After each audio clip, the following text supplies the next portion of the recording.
Hello, everyone. It's William here at Allegory Gallery, and I'm at Star Cottage Studio. What? Yes. I've got a little mess happening behind me, so just ignore that. We have a few people out here. Michelle is here with us. Anna is here. Hello to the two of you. Anissa is here. Hello. It's been a while since I've seen your name pop up. Thank you for joining us. It's good to have you here.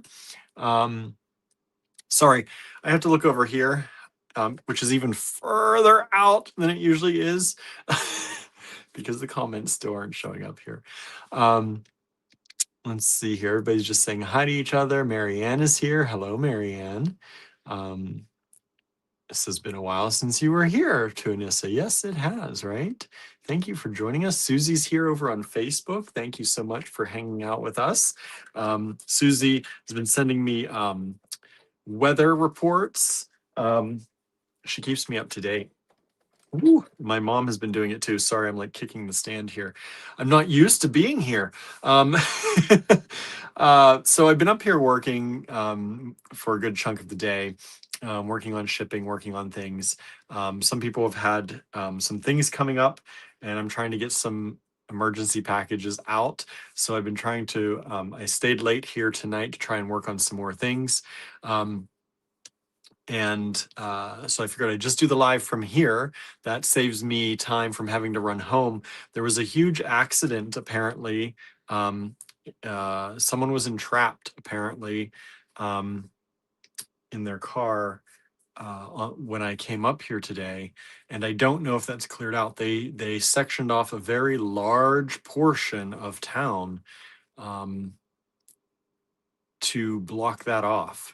So they were rerouting traffic. I had to go around about back way, which I don't know the back roads around here. You know, like when we were young, growing up, we knew all the back roads, right? You drove on the back roads because you could get somewhere faster, or you could avoid traffic, or, for whatever reason. But I don't know. I'm older. I don't drive the back roads here very often. I did not grow up here, so I don't know these back roads. And so it took a while to go around. Thank goodness for GPS. I said I am very thankful today. I have gratitude for GPS today, and Siri and all the work that they do. But it got me here to the cottage.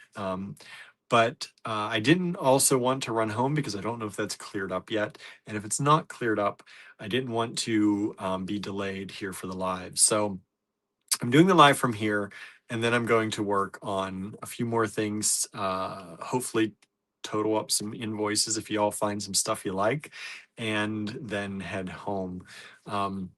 So that's what's happening there. We got more people popping up here. Leslie's here. Hello, Leslie. Thanks for joining us. Norma's here. Hello, Norma. Let's see. Anybody I'm missing here? Let's see here. So Anissa says, hey, gals, I know Mary and Norma. Marianne? Yeah, Marianne and Norma. We got lots of people tuning in. I don't know how many. It doesn't tell me. We got a few people. Thank you all for joining me out here. Apparently, we're supposed to possibly get a lot of snow. There are various models, I guess, of the it's not supposed to happen until like Saturday night. Saturday night into Sunday, I think, or Friday night into Sunday, somewhere in that area of time.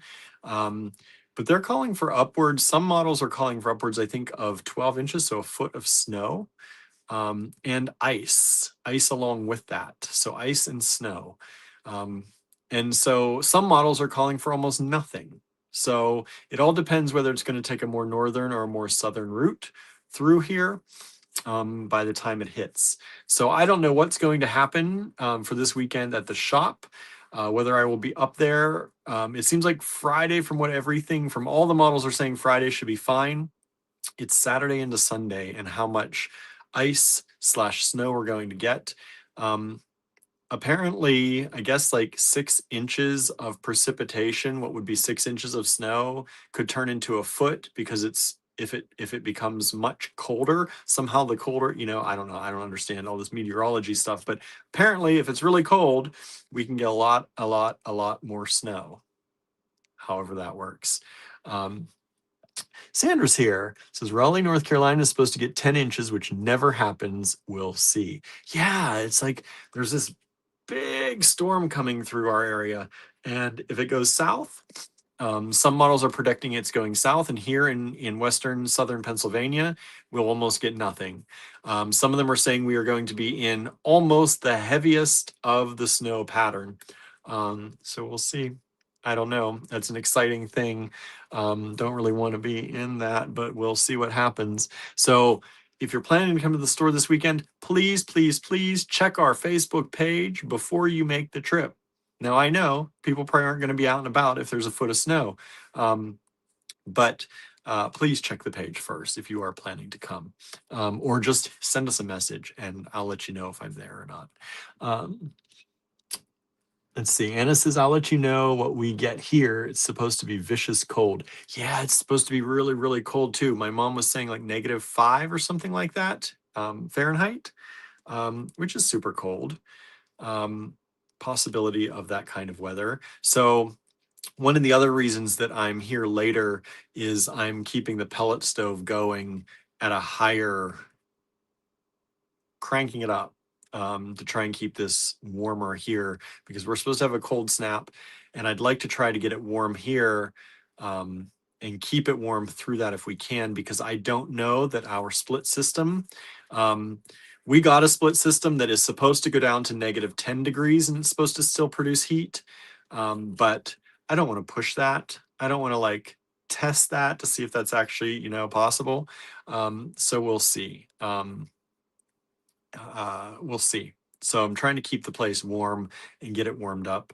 I have my trusty little oil heaters. I have one here. I have one under my desk over there. But I've been trying to keep these areas that I'm in warm at least, because it is almost impossible to heat this place all the way through with what we have. We keep it warm enough as we can for our own areas that we're in. But the external kind of pushing the edges of the building, it's very, very hard. We have another pellet stove that we plan to put in, which will heat this room better, but we haven't had a chance to do that yet. It's going to take some remodeling of that room across from me to be able to do that. So that's something we hope to do this year coming up. There's a lot of things we hope to do at the cottage this year. So if you missed that news today, we put out a list of things. So we are very used to, we have a lot of help, and we're very thankful for that. But for the most part, we are used to trying to purchase everything we can as much as we can all by ourselves. And we try to sell you things and hopefully you buy things, and we use that money to buy the things we need. But someone asked us, why don't you make a list of things that you want, a wish list, and post it, and maybe people will just want to buy it for you. So we had never actually thought of that. We don't think like that a lot of times, like that it feels like, sometimes getting something for nothing, but, a lot of people feel that we provide them with a lot of things. And that's very heartfelt to me that people think of us that way and they want to give back. So we did create a list, and I made a page on our blog about it, a blog post about it. Some people have mentioned, I think it was Norma, and Sandra also mentioned about making a registry instead of the page that we did because of the way things have to be shipped and all that. And that might be, I did not realize that you could see, you think I'm techie, but I am. But I didn't realize you could make a registry on Amazon without it being a bridal registry. So you can make other registries now. So that's a good idea. The way that we did it, not only will we get the thing if somebody purchases it for us, but we will also get a little kickback of commission on the price of that thing at no extra cost to the person buying it. So that's why we did it that way. You can't do that with a registry. You can't put in affiliate links in a registry, but it might make more sense to change it into a registry. And I'm going to talk, I haven't had a chance to talk with Andrew about that and what we think, but we're going to we're gonna take a look at that. Um, let's see here. What's everybody saying? Things are going on here. Um, Norma says we might get up to 8 inches on the weekend, but we might also get ice tomorrow morning. Ooh, ice is no good. We don't want ice. We don't also want 8 inches on the weekend either. So I don't know. Neither of those things. Um, the colder the temp, the larger the snowflake, says Leslie. That's wild. The real feel in Philly was 10 degrees today. I don't know what it was today. It was so nice and sunny out today that it fooled me. We had the window, we had the curtains open in the house, and it was so nice and sunny. And Andrew had a lot of energy because it was sunny, and I had energy, and we were doing stuff at the house. And I asked the cats if they want to go out, and I didn't check the temperature. Usually I always check the temperature first, and I just forgot. So I'm like, okay, let's go out, cats. We were out there for about 5 minutes max because I was like, this is too cold. It's too cold for me. It's definitely too cold for the cats to be out there. They did not want to come in. They kept running from me to get in. Some of them did. Some of them were ready. Barnaby, he ate some of his grass. He likes to eat the grass, certain kind of grass, and he ran in. Gertie, she heard a noise. She was in the house. Gilbert never came out. Um, but Tallulah and Idabel did not want to come in. But I made them come in. It was way too cold. And yes, so I don't know. I think it was 20 something here at one point. Was no 16. I think 16 was the high maybe today. It's cold. I don't know what the real feel is, but it's cold. Um, let's see here. Anybody else out here that I am missing? Kimberly's here. Hello, Kimberly. Thanks for joining us. Anna says it's great to have registry options. Yeah, I think we might have to do it that way. Norma says the Amazon registry is great. It hides your address. I understand wanting the kickback though. Yeah, it's nice to have that extra kickback, but the main important thing is really the things. If people want to help us out and get them, so we might switch it to a registry, which would make sure things got here. We put a PO box down, and I did put a lot of the things in the cart and see if they could be shipped to the PO box, and a lot of them said that it would be, but it's possible that not everything would be. So, and it's probably pretty easy to find our actual physical address, honestly. If people really wanted to. We're very open about our life. Uh, and people know where we live, and it's pretty probably easy. But we would like to not give out our personal address out to the world if if we don't have to do that. Leslie says, I had to go out and even my eyes got cold. I bet they did. I bet they did. Norma says, I hesitated to jump right in and buy something because I was afraid of duplicating another purchase, which is another good reason for the registry. Yeah, and I was thinking about that. I'm like, if we duplicate, I know that they could be returned and it could be used for something else, but that's probably another good thing too. We would try to keep up with it, but if we had I don't know if a bunch of people are going to buy all at once, but um, uh, as we started getting things, we would of course update the list, but a registry might just make the most sense. And this says, I've been tearing in one eye all day.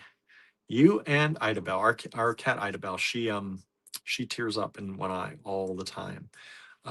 Little girl.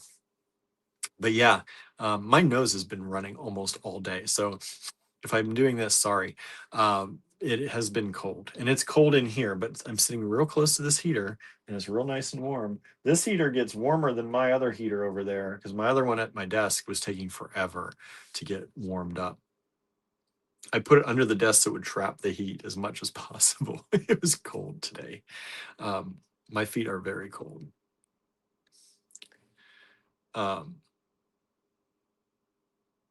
Let's see here. Kimberly says, if you do a registry for the cottage, you could use affiliate links for things that you like to use in your lives. Maybe your viewers and fan would like to, and then earn kickback that way. Yeah, we have given affiliate links in our lives. In fact, anytime we give a link to Amazon, of course, it's an affiliate link. And what people don't realize is that if you click any of our Amazon links, anytime we give them out to people, even if you don't buy that thing, we get credit for everything that you purchase. So if you just click one of our links, if you know you're going to Amazon and you're going to buy anything, buy a ream of paper, buy some toilet paper, if you click on our link first, we'll get a kickback for everything you buy. It's not just on the thing that we link to, it's everything in your cart. So if you want to help us out that way, that's another way that people can help us out. Click on one of our Amazon links before you buy, and then we'll get a kickback every single time. It doesn't matter what you're purchasing. If you're buying a new big screen TV, you're going to buy a refrigerator, help us out. Click on our links first. At no cost to you, we get a kickback on it. We get a commission for it. Kimberly says, seriously? Oh, that is good to know. Yeah, a lot of people don't understand that. All you have to do is click on our link. And what I will probably end up doing is posting a link somewhere on our links page on our website that's just saying Amazon affiliate link. And it'll go to a product or it'll go to something. But all you have to do is you can go to our website first before you buy anything on Amazon. Click on that and then, get that.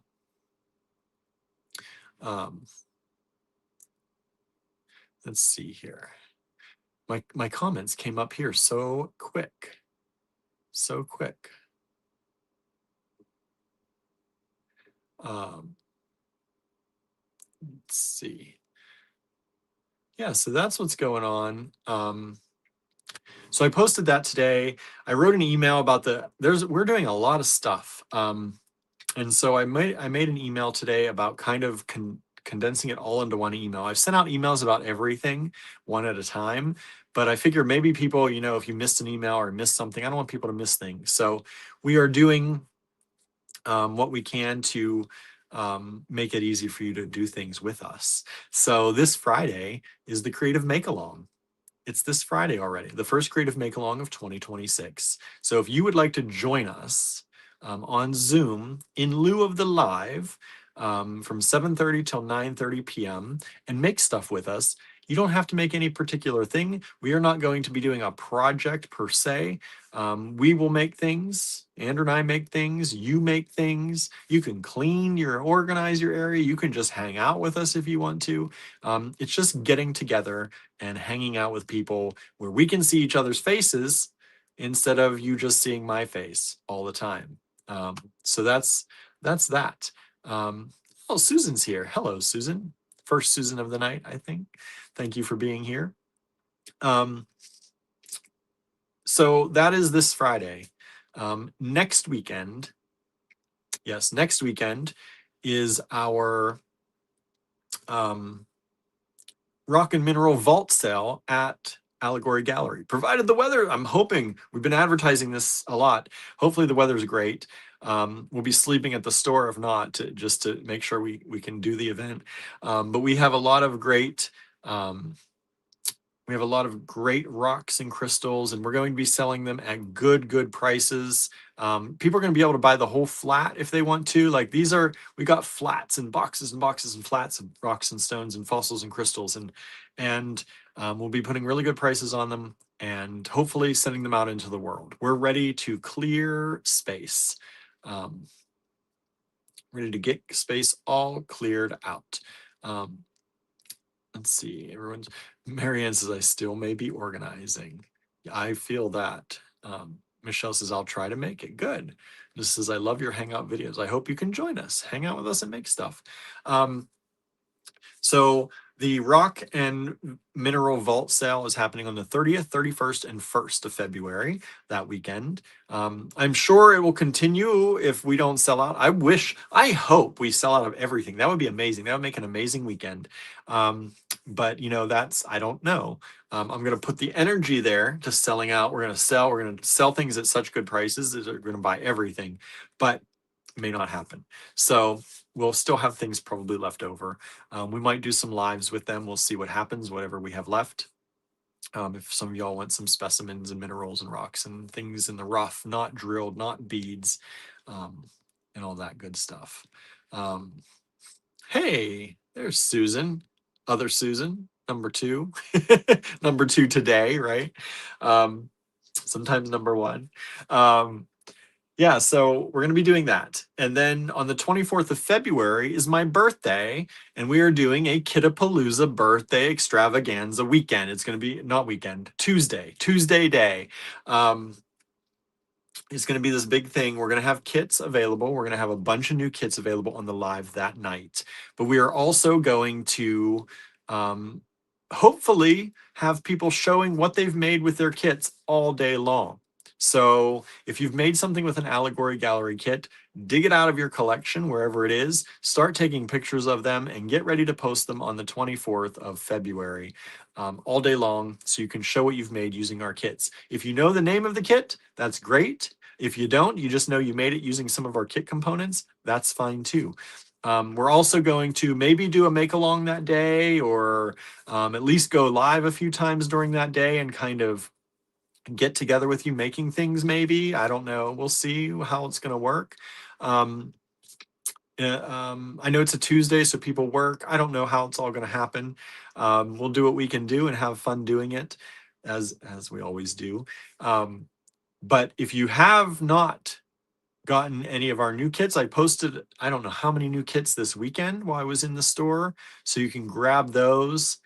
Um, from the online store. We'll get them shipped out to you, and you can work with new kits all day. So you can make new things. So we want you to show the things you've made in the past using our kits. If you're one of our friends for a while, that you have some of our kits already. If you don't, and you've never done anything, or even if you have, hopefully you'll grab some new kits, help us out a little bit with all the things we're doing. Purchase some new kits and then use them during that day to make new things and show us, or make new things for that day, if not even during that day.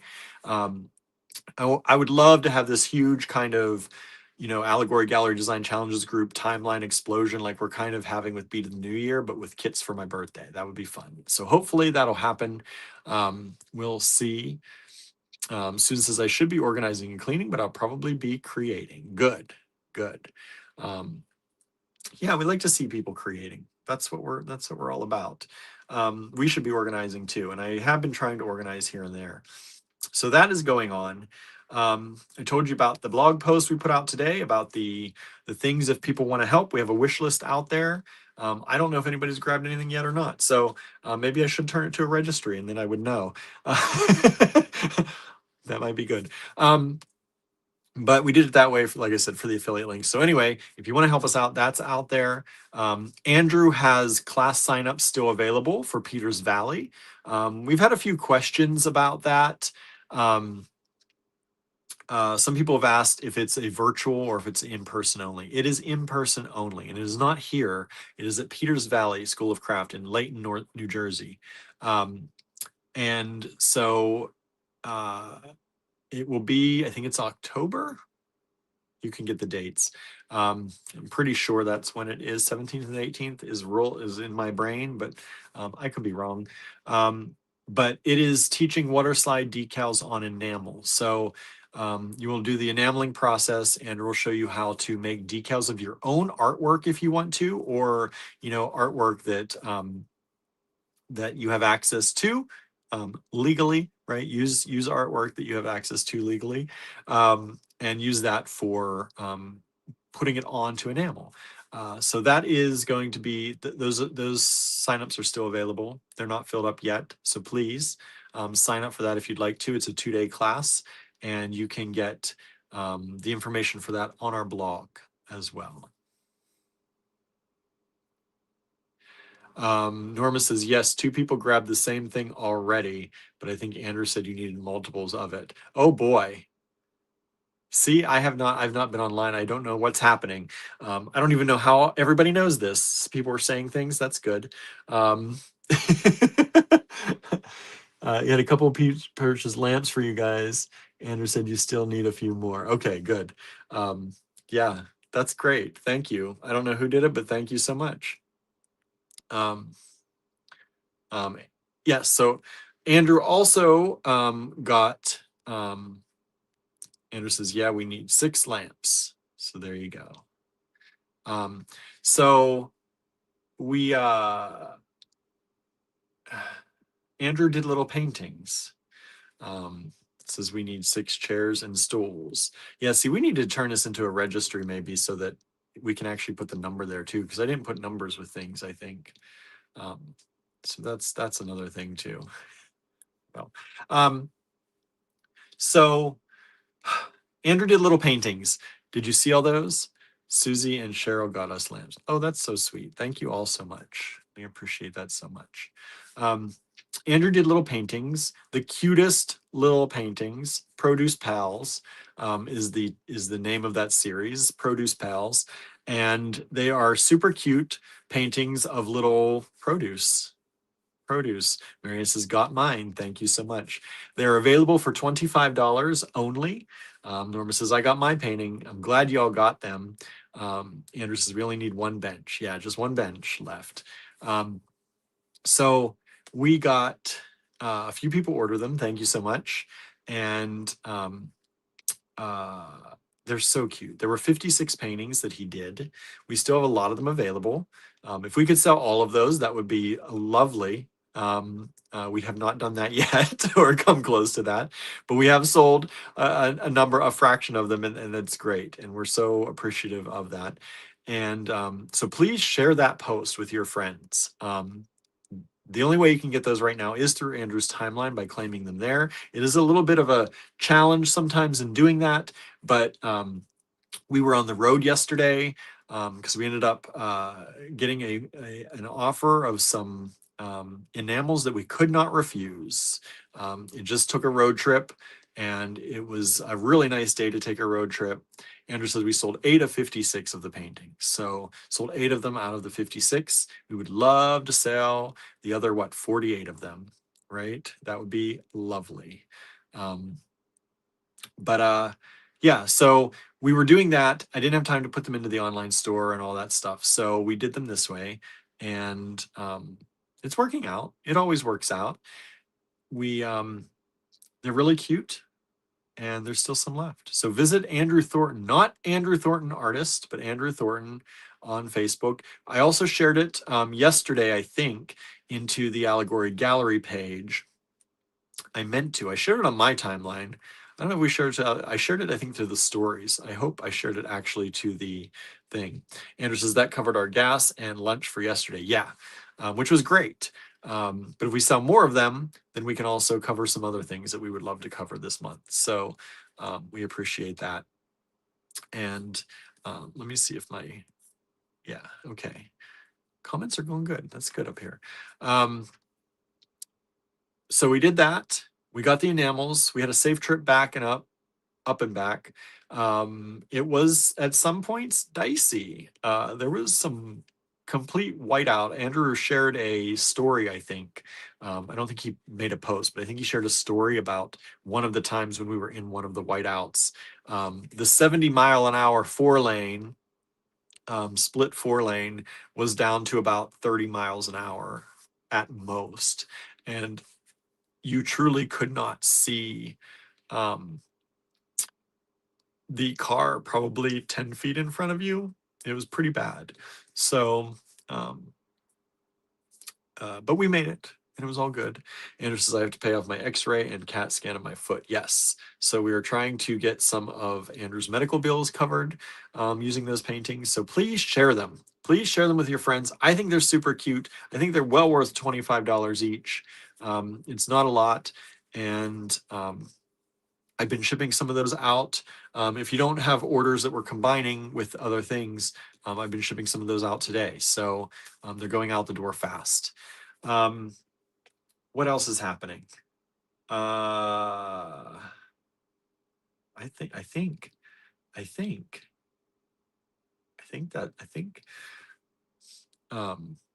good thing I sent Save Travel Vibes, says Marianne. I know, right? That was good. I didn't know how traffic would be with the holiday. Yeah, we weren't sure, but with the holiday, there was almost no one on the roads, thankfully. There were more people coming back than there were going up. So the morning was easy. Coming back home, it took us a different way. It was much more snowy, and more traffic, but it wasn't bad. It wasn't bad. We made pretty good time, but we did slow down at various points a lot because of that. Beat in the new year. Andrew says, Beat in the New Year. So Beat in the New Year is still going on, y'all, and it's going strong. Y'all are pushing out the beautiful jewelry. I've been trying to share more of it here recently again. Um, and I made another reel about some of your jewelry that you've made, and not even jewelry, just some of the mixed media pieces some people have made. So um, yeah, thank you. The calendar of events is still on our website, right at the top, close to the top. And you can still check out that blog post if you're like, what the heck is Beat in the New Year? We give a calendar of prompts every January, and you make stuff. Hopefully, you can pick a prompt. You can do all of them. Some people are really trying hard to do all of them. Some people are picking and choosing. You can do them in order. You can do them out of order. Some people are combining multiple props into one project, which is a great idea. I think you knock out a few at a time. Hey, Suzanne, thanks for joining us. Great to see you here. I hope everything's going okay for you. Um, Marianne says, so many lovely pieces. It is. And we're seeing names from people. Beat in the New Year is one of those things that seems to bring people round again, which I am so thankful for. We are seeing names that um, we have not seen in years in some cases, and some of those people are following up with some orders to buy some things for Beat in the New Year, or just helping us out again, which is great to see, and we're so appreciative of that. um, and yeah, it warms our hearts to see some of these people coming back and see our names again. When people leave for a while, you hope that it was nothing you did, um, but you never know. Some people will tell you, and some people will not. um, and so when we see people coming back, we're like, oh, good. I hope it was just they needed time. Maybe they weren't making for a while. But it's so nice to be reconnected with some people. And for those of you who are there with us all the time, it's so great to see you making new and more projects in 2026. Um, both things are equally great for us. Uh, we like to see the people coming back. We like to see people having fun. We like to see you all making new friends. Some of you have been here and knew those people from before, and some people never probably knew some of them. Some of the people that we're seeing they were with us for, almost since the beginning of Allegory Gallery, and they've faded in and out at times, and sometimes they do, jewelry stuff, sometimes they don't. You never know, but it's great to see them, and it's so nice to build that community and get that community going again. Um, let's see here. Suzanne says, Andrew, the CAT scan should be free. You have so many cats. I know, right? Michelle did 2 more today. Nice. Um, Andrew says, oh, I got a tentative commission. It's still too early, but I might be a featured artist. Nice, right? Um, Kimberly says, life is in the way for me. I know it happens, right? Even here, we are all about beating and making things and creativity, and even our life doesn't allow us to do that sometimes. So that's pretty hard. It's pretty harsh. So I know life can get in the way. um, Andrew says, but I can't spill the beans yet. um, Andrew says they should have at least given me a copy of the scan. Yeah, right, of the scan.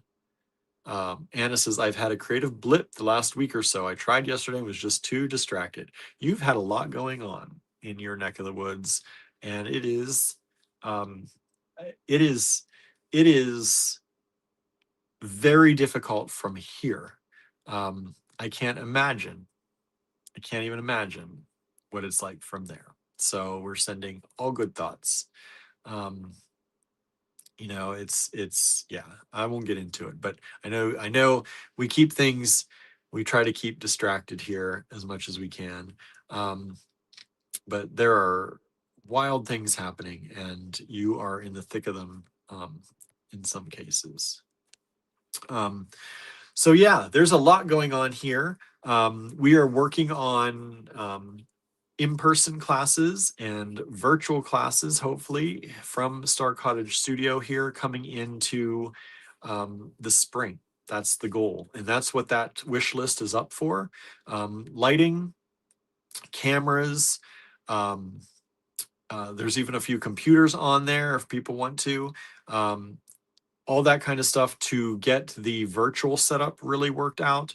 We talked with somebody who has almost that exact setup, um, just not that computer, but they have the exact lighting, they have the exact um, switcher for the video, they have the exact cameras. We they graciously gave us their list, and we use that because Andrew has seen their setup and has seen them use that setup, and it was pretty amazing, he said. So I have gone ahead and added those to the wish list. That's where that came from.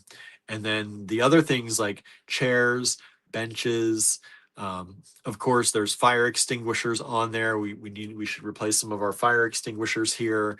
Um, just all that other stuff. Is for the in-person classes. So that's what we're working on. Andrew says the announcement will come soon, maybe next week. Yes, we're trying to make the announcement soon for what classes we're going to have and have signups available very soon for, we're thinking hopefully April is the goal. We're trying to set ourselves a hard deadline and get signups going for that, so that it forces us to have that. Sometimes deadlines are good, y'all. It forces us to have that deadline, to know we have to have things done by then, and split out time for that. So that's the goal. Andrew says at least for the week longs. Yeah, these are going to be week long classes. There's going to be things you're going to come, stay for the week, and make all week long. We're thinking about a metalsmithing kind of 101, I think, is what Andrew was talking about. Where I think it would culminate in bezel setting something, if I have that correct, and then enameling classes as well, by Andrew. So Andrew says, I'm also talking about with contemporary craft about the classes I am teaching next. Yes, he's working on classes that he will teach in Pittsburgh at Contemporary Craft, and he says, I also got asked to teach in 2027 already. Yes, he did. I didn't know if I could say that. I guess we can just be vague about that, but he did get asked to teach. He has a lineup going for 2027 already. So um, that was great to hear and see too. So we're thankful for all the opportunities. We're thankful for everybody who wants to do things with us. We would love, love, love to have some of you come and stay here in Ligonier and take classes with us. We've been talking about this for a long time, and I know some of you all would be really excited to do it. I think it would be amazing to have AG Bead Fam here in Ligonier, running around and doing amazing things again. We used to do these large town-wide events, um, where we would bring in teachers from all over and have them teach, and we call them creative camp, and it was such a fun time. And while this is not a bunch of other teachers, this is us teaching. um, I think I think it would be equally fun. Maybe even more so because you'd actually get to spend more time with us, which I think is fun. It was fun to see all the teachers and spend time, but you had to split your time. Other than like lunches, we got to all get together. But this is like spending not quite one-on-one time, but very close to that. 6-on-2 time. We're gonna have at most what, 6 people in the class. So 6-on-2, and we'd have a great time hanging out and just touring Ligonier. Ligonier in the springtime is beautiful. Go up to Johnstown and hang out at the shop maybe and see the things that are available in Johnstown. Um, Andrew says, if you come to the cottage, I might let you dig through my stash. So see that there's that possibility, digging through the stash of Andrews, and who knows what treasures you might find that he'll part with. He says, I'm also ironing out details to teach in Charmed, I'm sure, in Mechanicsburg, Pennsylvania. Yes, he's working on classes there as well. Andrew says, we have to build things up to get back to creative camp levels. Yes. You know, Creative Camp happened when our store was on such a great upward trajectory. People went out and did things. It was before the pandemic. People went out and actually did things, and it was an amazing time. We did them a few different times. I don't know if we had 2 or 3 of them, different creative camps. Uh, a lot of times we would have 3 or 4 teachers, and we'd rent out spaces all over town, and those teachers would teach things. Our cottage here technically is big enough to have probably multiple teachers in if we ever wanted to do something like that again, um, once we get everything organized here. But we uh, we would rent out places all over town. People would come in from all over. People flew in and drove in and just spent an amazing week, picking and choosing what classes you wanted to teach or take with which teachers. You could kind of customize your schedule a little bit. We also, I think on our final one that we had, I think it was that way, we set up a maker's market, that we rented out a room in the Ramada here in town, and people could sell their things, to help recoup some of their costs. And we put out a town-wide notice that people would be selling things there, and I think we had a really good turnout for that. And people made up some of the costs of their trip, by selling their items and whatever they brought, with them. So it was really fun, and we would love to get things back to those kind of levels again with the store and everything that's going on. Um, let's see here. Norma says, I love Ligonier. It's a beautiful town. It really is a beautiful town, and we would love to do more things. Um, Andrew says, we talked about maybe doing a beading retreat at the Russell House. Yes, the Russell House in Moxham in Johnstown. It's a beautiful house. If you saw any of my reels from being there over, the holidays, we did the holiday kind of market they had there, the Christmas market, and it's a beautiful house. Lots of room. We could do lots of different things there. So it could be really cool. Andrew says, I was sad that Ava passed. Yes, Ava was one of our teachers, and it's very sad. Susie says, hello, I'm having a day. Uh, so I need this live to calm my, you know what, down, to calm my butt down.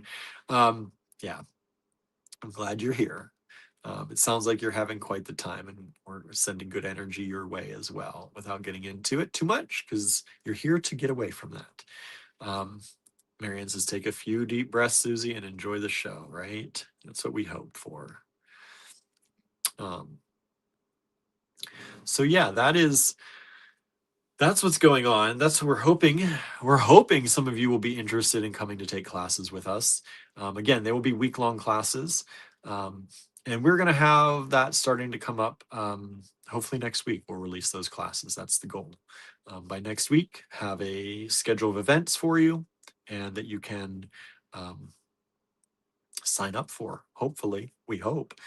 Maybe we can entice Leslie to come teach. Maybe that would be nice, right? Um, get you across the state.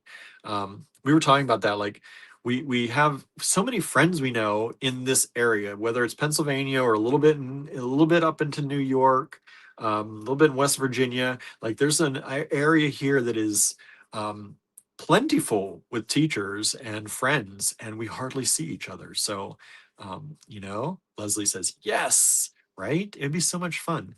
So, and we're hoping to do more things like that. We want to work on community, and whether that's in through classes, through education, through, bringing teachers in, um, just sitting down at the tables together.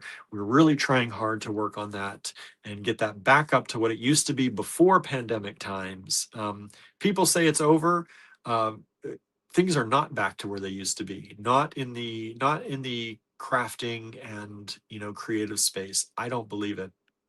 We haven't seen it. None of our friends seem to have seen it. So we're really trying to make that push this year to, let's bring back community. Let's really, make it important in our lives again, because it is.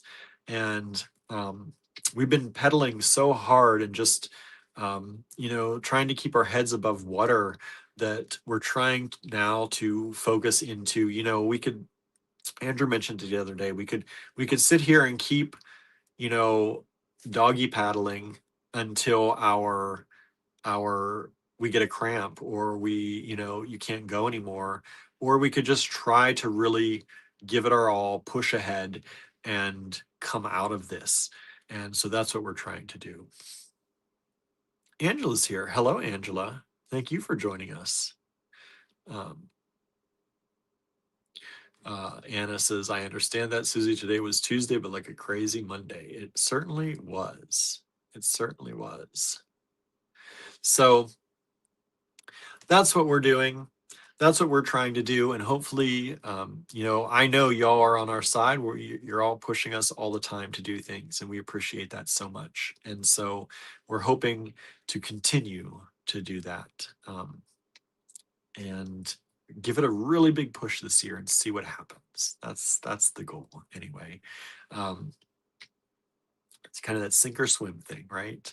We're at that point. We want to push hard. We want to bring community back and, allow people to see how important it is and remember how important it is to all of us. Um, and so hopefully it works. Hopefully it works. Um, how are y'all doing out there? I know some of you are having some days. Some days. Susie says today was indeed wild. Yes, I saw your post. It was wild. Um, Andrew says some folks say that everything is back to normal, and maybe it is for some people, but I'm in some secret groups for bead store owners, and a bunch are dropping. Yes, we're in multiple, hidden, groups that bead store owners get together and talk and chat and share resources and all that. And many are having a very hard time. Which the whole misery loves company. Like at least we know it's not just us, um, but it was. It's been hard. It's been hard, and we are working hard to come out of it. We're all trying to do what we can do for our little bead stores all across the country. Um, and it's hard. Michelle says the entertainment industry is still hurting. I bet. I bet. It's those things that the things that people don't realize they need in their lives. Like, we are constantly considered a hobby business. People um, people consider us a hobby business. Entertainment. TV shows are entertainment. Films are entertainment. They're not these necessities of life, right? And it is, to some point true. Um, you need food, you need water, you need shelter. And those are the things that a lot of people these days are just fighting for. But there comes something that is also equally important. It's community, which, we lived, these lives together in communities longer than we haven't. And when you take these hobby businesses, what people don't always realize that it's not just the hobby business that is going away. It's that sitting down at a table together. It's that sharing stories together. It's that learning from one another.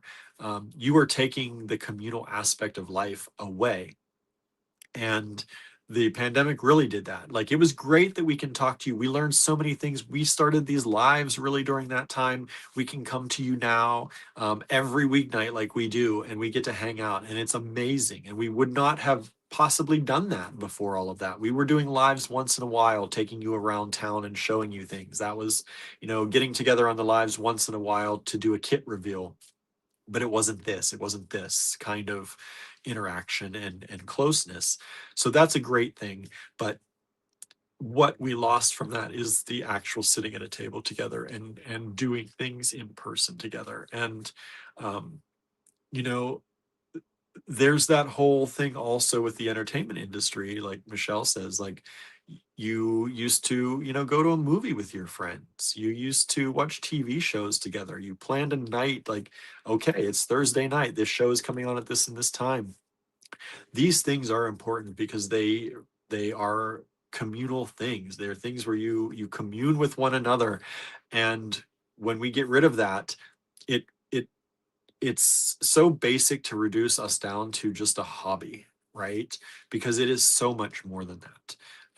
It is a hobby in that you do it, right? In the way maybe that some people do it. They don't make a living off of it. They don't, but hobby is not, all that it is. And Um, it's sad to see more bead stores closing. It's sad to see, craft stores closing. We're very thankful that in our area they're opening up. Um, that the place that we are in Johnstown is inexpensive enough that even during all of this and things going on, people can afford and are trying to open up creative businesses. And we're so pleased by that. And for those of you who come to our class, we're hoping to take you and show you all of those people and all the wonderful things they have. Let me catch up in the comments because I see comments happening and I haven't caught up yet. Um, let's see. Angela's said just finishing weather forecast. Yeah, we were talking about that earlier. Whew. Marion says, I would say it's closer to normal. Getting closer, but it's a different normal now, right? Normal has changed what normal used to be, um, which happens, right? That happens. And that's part of growing and changing. Leslie said it's been very hard. Sigh. It has been hard. And I know it's been especially hard for you too. Um, we also need food for the soul, says Susan. That's exactly what it is, right? Um, there are those things that you can't pinpoint within yourself that you crave when you don't have them, right? I was talking about this with Andrew a little bit. Like every once in a while, you crave a certain food, right? And it might be because you like that food, but it might also be because that food contains iron and you don't know that your body needs the iron, but that's what it is. That's why you're craving it. And it's when you start to crave this creative process, um, it's sometimes a lot more than just picking up yarn or picking up beads, picking up wire. It's something deeper than that, and you're really craving that connection, that that touch, that feel, that that community aspect of it. And that's what people aren't, I think that's what's sometimes not happening is they're finding things on YouTube and they're looking at all the tutorials. By the way, we do have nice tutorials there, but they're doing all this stuff by themselves and they're not realizing why it's not fulfilling them. Because they're missing out on some of the most important aspects of craft, and that's getting together and learning from one another. And that's a big portion of what we're trying to do this year in 2026 is make a big push toward community, learning together, growing together. Um, Leslie says, you do need entertainment and art. Yes, you do. People don't realize it, right? Um, Kimberly says, William, I'll try and remember to reach out privately, but I want some help setting up an online store. I will definitely help you. I've helped a few people set up online stores, so I am open to do that too. Um, um, I do consulting. A lot of people don't know, and I don't push it all the time, but I do consulting. So if you're looking to set up an online store, if you're looking to set up a business of some sort and you might need some help, I can help you with certain things for sure. Technology, easy for me. Consulting as far as setting up an online store. We have used many different online stores for Allegory Gallery, including building out our own with various plugins and whatnot. So yeah, I do that. Um, I think I do it fairly inexpensively for what most consultants charge. So happy to help people with that if you are interested in that. Helps you and it helps us too.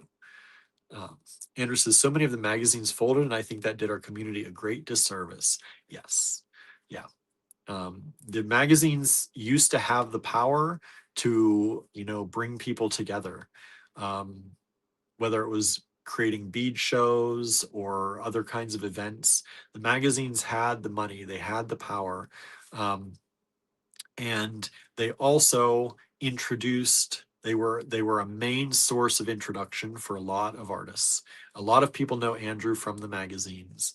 Then they started following his blog, and then they started following us, and then it's just been it's been hard to have kind of they were kind of in a lot of ways the head of things, right? They there's a give and take with that. They dictated a lot of things. um they dictated the trends more, right? So trends weren't always so natural. um they may trends are one of those funny things that they do happen spontaneously, and you can be a trendsetter or you can kind of be a trend seer. And some of the magazines probably were more trend seers. They grabbed onto it and took and ran with it. Some tried to set the trends more. Um, but yeah, it is kind of sad that they have folded because you don't have that anymore. You don't have a place where people can focus their attention. It was really good that they'd be able to focus attention on a thing, right? Now we're a bunch of bead stores now, separated out all over the world. Um, there aren't as many things that to draw everyone's attention and be like, here, look at this thing. This is an amazing thing to do. Let's bead together, right? Um, so that makes things harder. And it also ended up, publishers stopped publishing as many books on craft. And, if you go into a Barnes and Noble now, we have what far exceeds the collection that they have in craft books in a Barnes and Noble or a major bookstore. Um, and that's sad, right? That's a sad thing. That's not great. But those magazines aren't out there. The publishers aren't doing the same things they used to be doing. And it's hard. It's hard. And so the whole community starts to, kind of come apart instead of come together. There's less glue out there. Kimberly says absolutely need the arts and entertainment. Yes, we do. It's part of our soul, I think. Um, Kimberly says not a hobby in my eyes, it's art therapy, and I wish more people saw it like that. It's a therapy for many people. Marion says traveling to Ligonier, as delightful as it would be, is not in my budget. That's okay. We'll do virtual classes too. We'll hang out that way. Um, Michelle says when everyone was on lockdown, including the entertainment industry, that including people fed the cast, made the scripts, designed the costumes. Yep. Some never recovered and closed down. It's the same thing, right? Andrew says body adornment is the oldest marker of civilization. Even before written word, it is in every culture throughout all of human history. To say that it's only a hobby dismisses thousands of years that made it, dismisses thousands of years what it means to be human. Yeah, people put stuff on their bodies long before people communicated, right? At least written word. And so, yeah, it's an old thing. And, we had a lot more history, a lot more time in the world doing it than we've had not doing it. And something in our soul, I think, calls out to do it. Andrew says, one of the great things about our in-person events was that people from all walks of life would gather and share about their experiences. I really think it was a nice way to bring people together. Yes. Oh, no. Susie says, Ruthie's Diner is on fire, a working fire. That's terrible. That's a very old diner just down the road from us. That's terrible. Andrew says, oh my goodness, I can smell the smoke. I think it's a shame. Weren't they trying to sell? Oh, that's really sad. Susan says, I loved bead style and stringing. Yep. Andrew says, like for some people, we were the only, wait, like for some people, we were the only gay people they know. But before meeting us at the shop, they didn't have a human face to what it means to be gay. But by meeting us and getting to know us, they changed how they thought. Yeah, it's true. It was a thing. Um, yeah, we changed a lot of people's opinions on what being gay means. Um, you see a lot of stereotypes of all different kinds of people on TV. Um, a lot of times the way that um, minorities and minorities of all kinds are introduced on TV is their silliest, funniest, most kind of pleasing way that they can get in. And people, form opinions about that, and it reinforces opinions about that. And then when we got in and got into town, and we were the only, well, there were some other gay store owners at that time. One other store, I think, at the time we opened. They closed after, very close after we started. Um, but we were some of the few, and it was it was for some people, they had never met a gay person in their life. And you know it means a lot to be able to sit down with people and have them understand. um yeah, anyway. Norma says B&N is mostly just knitting, crochet, home decoration in the craft section. Yeah, they've really cut it way down. um Marion says, I was very lucky during the lockdown and worked throughout it. People still had to eat. Yeah. Susie says, yes, Andrew, it was for sale. Wow. Anna says, I miss the magazines. I do too. I do too. I wasn't like, when I started getting into things, Andrew was very much into the magazines, and he was writing for a lot of them, designing things for a lot of them. I never got into them very much because that wasn't my world at that point. The magazines had mostly, a lot of them, by the time we had the store and I got really involved with the store after Andrew's first 4 years, a lot of the magazines had gone away already. And then the pandemic took the rest of them, for the most part, anyway. Let's see here. Andrew says, if at all, a lot of times people of marginalized communities aren't portrayed in mass market media. I think it's harder for people to hate you when you actually care for someone. Yeah. When you can say, oh, when somebody makes that joke and it's funny, and then you meet us and you hang out with us and you sit at a meeting table and we make things together, and then someone makes that joke again, it's not so funny anymore, right? Um, and that really helps. That really helps. Um, anyway, this has been a fun conversation, and but we should look at some beads. How about that? Hopefully, hopefully you'll like what I have. I pulled a miscellaneous grouping of things, um, and if you want to grab anything, that'll help us so much. Um, so let me go ahead and I'm going to flip the camera around. I have to remember how to do this here because this stand is different than all the other stands.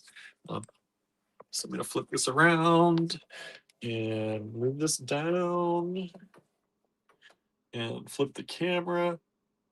See, if we had all this fancy stuff on our wish list, even I could do this easier, right? There we go. There we are. Anybody want a wooden squonk ornament? I made these, and then they never got moved into the store. Wooden squonk ornaments. Squonk is a cryptid from Pennsylvania. How about that? All right, let's move this here. Let's move this here. Let's make some room here. How's everybody else doing? How are y'all doing? We got very deep into conversation, but I didn't get to hear about how you're all doing out there. Are you having an okay day?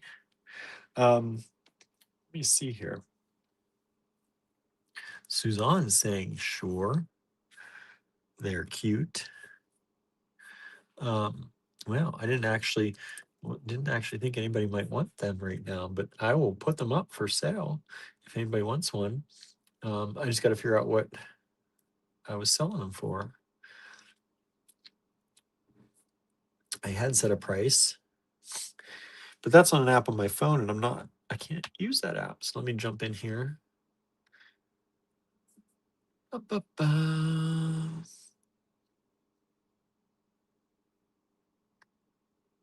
Let's see here.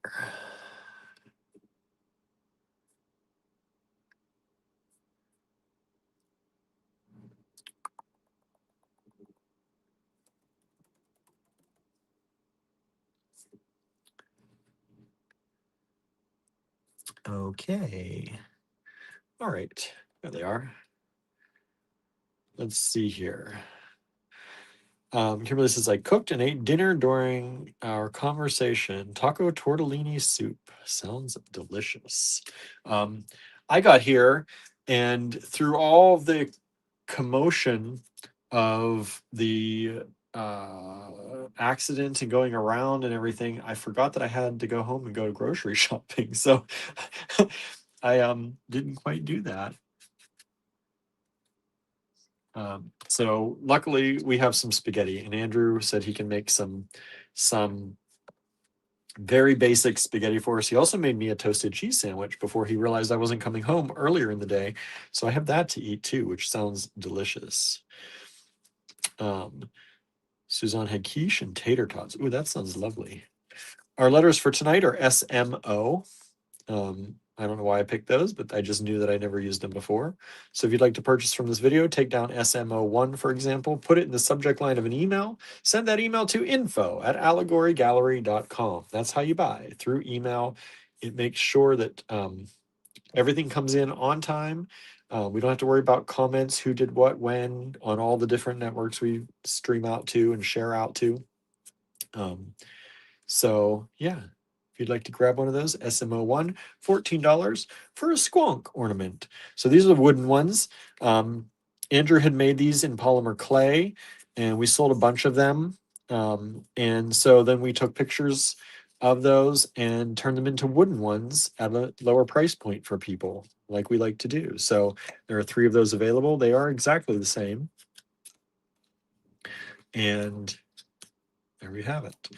We've just sold one of those. Thank you so much. Andrew says, oh, I accidentally broke the windshield wiper off the van. Yes, he did. He did, apparently. Uh, we'll see. I have to see. He tried to warm it up and get it running and clear the windshield, and it broke off. So whether it's actually broken or hopefully just the wiper popped off of the stem, we'll see. I'm hoping we don't have to, take it to the garage to get the windshield wiper fixed. Angela's trying to declutter. Found bead magazine stash. Can't toss them. Lose hours looking at them, right? Susie says, I had some pasta while we were talking, so feel a little better. That's good. You got to eat. Kimberly says, oops, Andrew. I know, right? I haven't been home to see what the damage is yet, so we'll see. I know in the car, I mainly drive the car around because it's all-wheel drive here in the winter, and sometimes that happens, but it's usually just the windshield wiper pops off out of the stem. So I'm hoping that's just what happened. He said the bottom part is still there, so hopefully it didn't crack. But the blade came off and it came apart. They are meant, I think, to break off in case anything happens. So hopefully that's all it was. Hopefully the stem didn't crack, because that would be like taking it to the garage to have it replaced, probably. We'll see. Suzanne says, terrible ice storm headed east this weekend. Yes, we were talking about that earlier. It is not looking great. We'll see. Susie says, at least you got the van running. Yes, the van is running. We're so thankful. My mom helped us out a bunch on that. Everyone helped us out by helping us, by buying things and helping that happen. So we're so appreciative of everybody.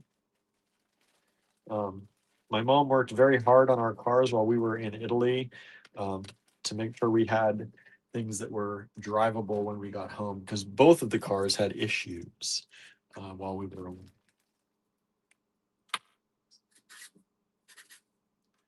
All right. These are beautiful. Anna says, everyone has met a gay person. They just don't know that the person is gay unless they are out, right? It's true. Sometimes the people don't even know their own selves. Marianne says, pasta is comfort food. Susie says, love you all. We love you back. Marianne had leftover pizza. Nice. Andrew says, yeah, I want to run it every now and then so the battery doesn't die. Yeah, it's good to be doing that.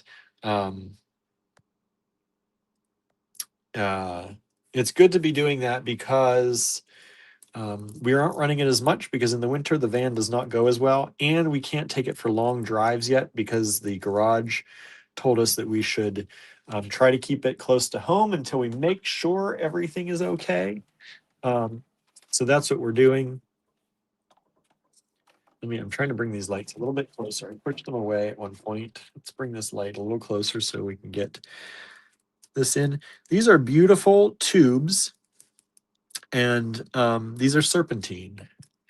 Okay, I thought I had everything ready for the live, and now I don't know. There it is. I was like, where is my caliper?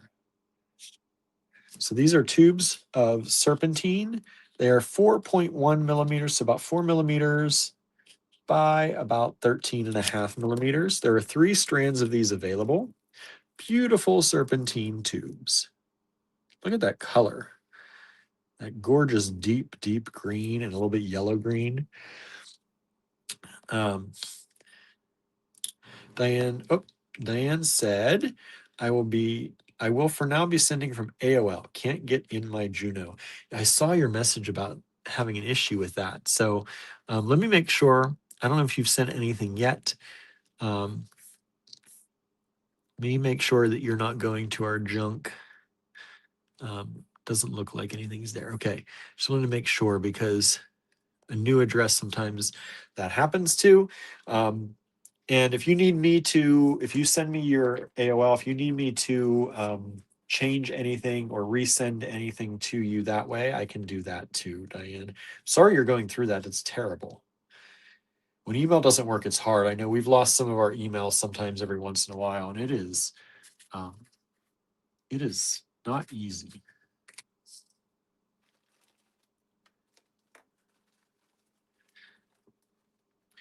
Marion says, I know both gay and one trans person. Yeah. You know many, many, many. Most people know some, even if they don't realize they do. Andrew says, I sat in the car for about 20 minutes and checked my email and shivered until the heater got going. Yeah. The van takes longer. Appa, our little car, heats up really fast and heats the windshield up really fast, but the van takes longer. These are crazy lace agate. Crazy lace agate. Look at those crazy colors. They're really beautiful. Same size tubes. SMO3, $12. Only one strand of those left. Only one strand of those left.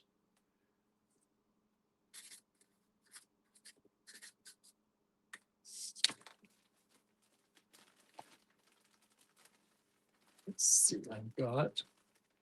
Kimberly says, love those. Aren't they great? That's the strand you're going to get. So you see, like that is the strand. If you like it, you're getting it with that one. Now this one, let me make sure I've got the right. So this one's a little bit more expensive. These are more expensive stone. We've got 2 of them available. SMO4 is demortarite. So beautiful demortarite stone. I love demortarite. It's so pretty. Those lovely blues and grays and blacks. And I think this is sunset demortarite to be specific. And those tubes are available, $16 a strand, 2 strands available.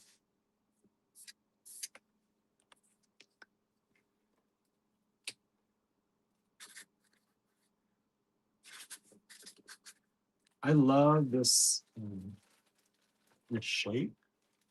I know some people think it's not, but some people may not like it. I don't know.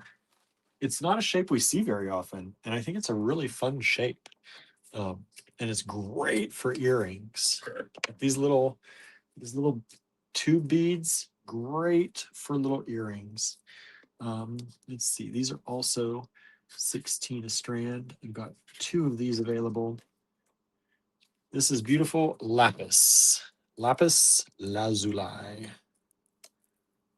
or lazuli. How do you say it? I've always said lapis lazuli, but I know a lot of people say lapis lazuli. I've never looked it up to actually see which is right. It's like chalcedony. We say chalcedony. Some people say chalcedony. Beautiful lapis. So look at those goldy flecks in there. Beautiful.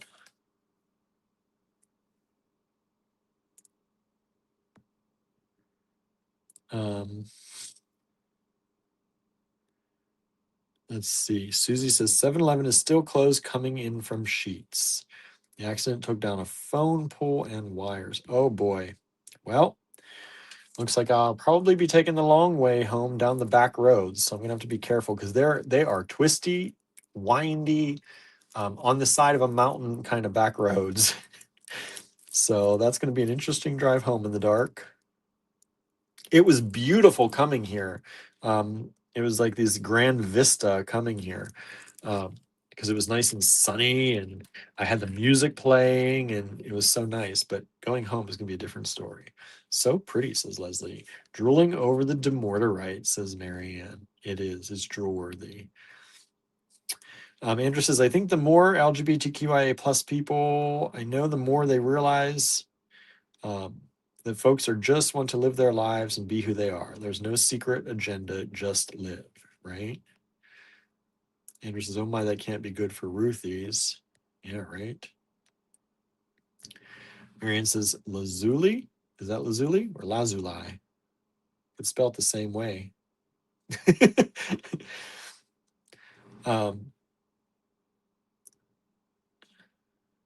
Susie says, from pictures, it looks like Ruthie's is destroyed.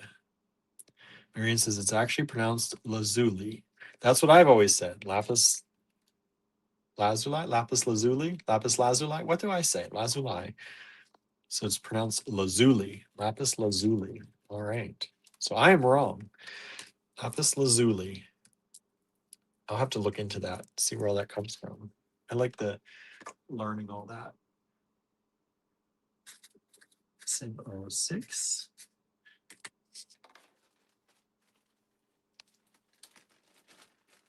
And I have, these are $12 each. And I have 2 of these.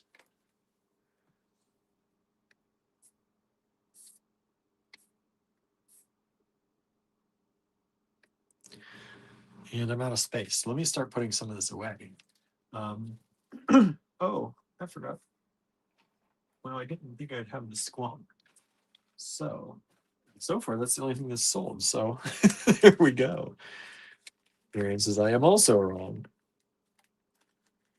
Yeah, I always said lazuli, not lazuli. All right, so squonk, we're going to put away up here. And then I'm going to put away the serpentine. Anderson, most of those places on 30 are all going away. Yeah, that's really sad. SMO2. SMO3 is the crazy lace agate.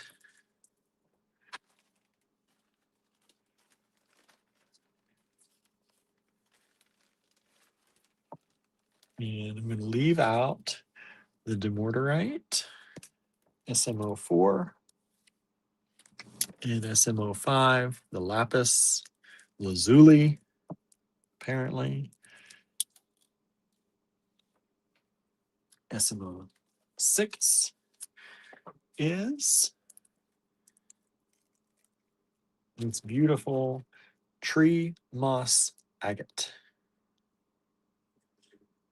I love these. Tree moss agate, SMO6.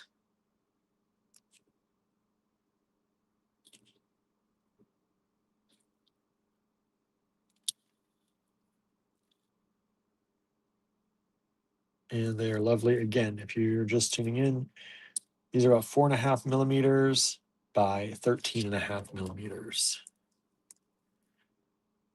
Andrew says, when we first moved here and had the shop, they still had the ABC Motel. It got bad reputation, but it was kind of cool. It was still very retro and butted up against the creek. Ligonier Beach is also gone now. Yeah, that got all bought up. In SMO7. Last, I think, of these tubes. And these are actually a slightly different size. There are about 3 strands of these. Is Tiger Eye. SMO 7, $12. Tiger Eye.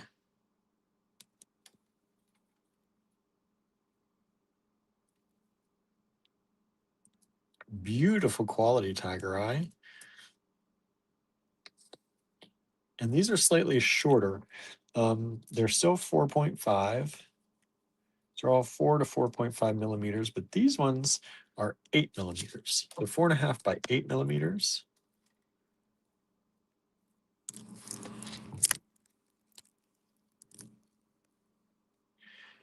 Andrew says, I wonder what caused the fire. There was that kid who was lighting things on fire before Ligonier Beach got flooded and then caught fire. Marion says, aha, I take it back as I am not American. The British pronunciation is lazuli. So good. See, I pronounce things the British way and don't even know why. It's like something I do. So the British pronunciation is lazuli. So it is pronounced both ways, just depends where you are. So none of us are wrong. Hey, Teresa, thank you for joining us.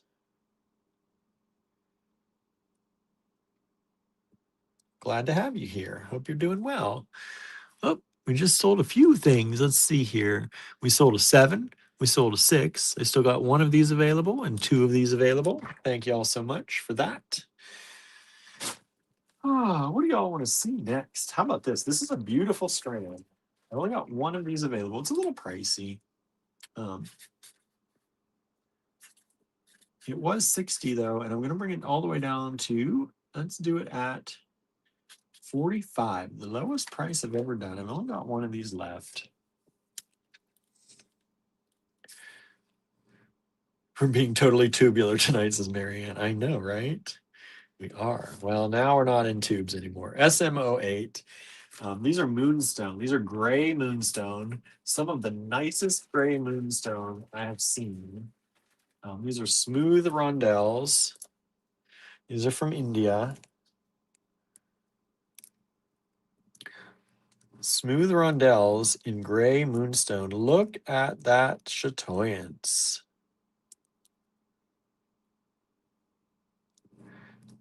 Beautiful.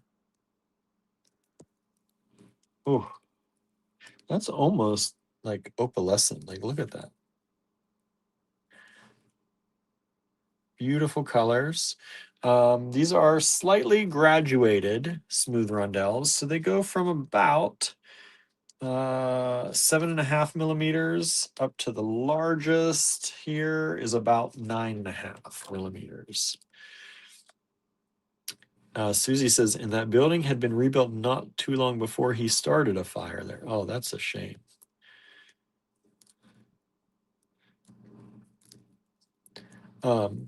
Susie, you said it was a working fire. Does that mean that it happened while they were working, it started? Or do you mean that they're still working on it, or we're working on stopping the fire? That's SMO8, $45 down from 60, one time only. We do sell these in the store sometimes. People love these because they're already done up on these silk cords. So they're done up on these, and they have a sliding, kind of not a sliding ball on there that you can adjust where that sits and how long it sits on your neck. Andrew says, I hear sirens. Boy, there's a lot going on tonight. Sue says, no, it is fully engulfed. Oh boy.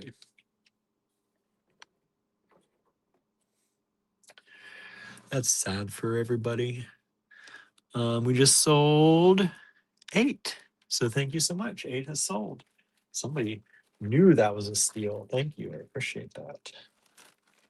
Put that away.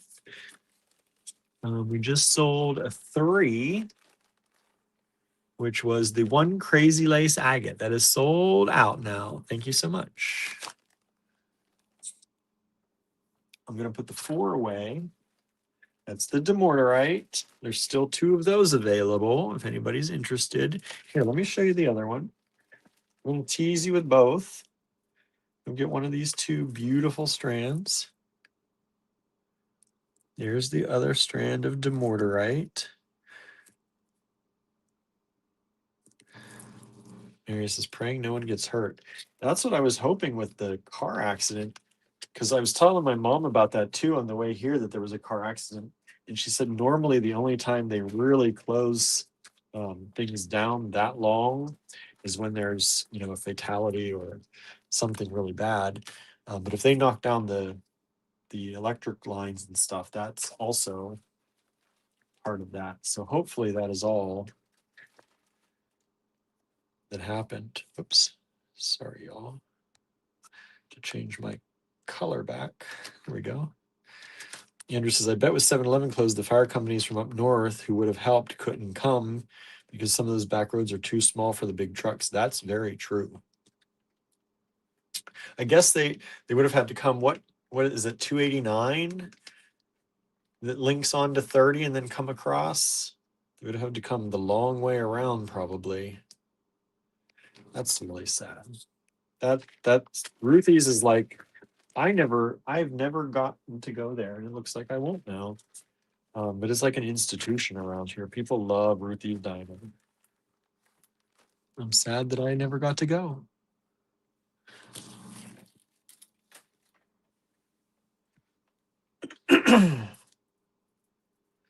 Okay, I'm gonna move the tree agate over here, tree moss agate, and the tiger eye over here. And where are we at here? Number 9, right? SMO9. Let's see. What have I got in stuff for all of you? This.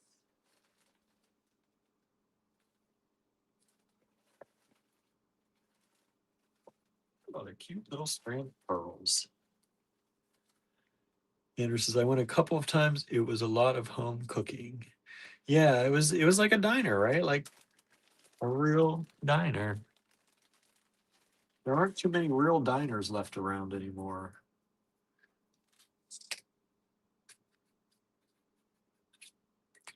This is SMO9.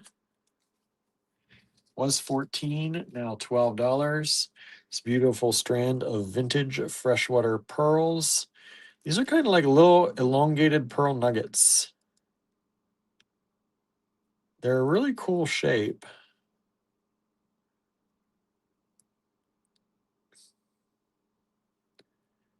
And it's a vintage strand.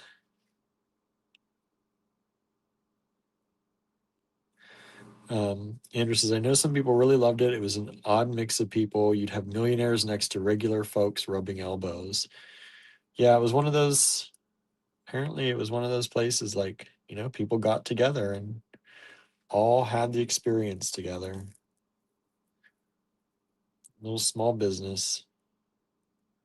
SMO9, $12.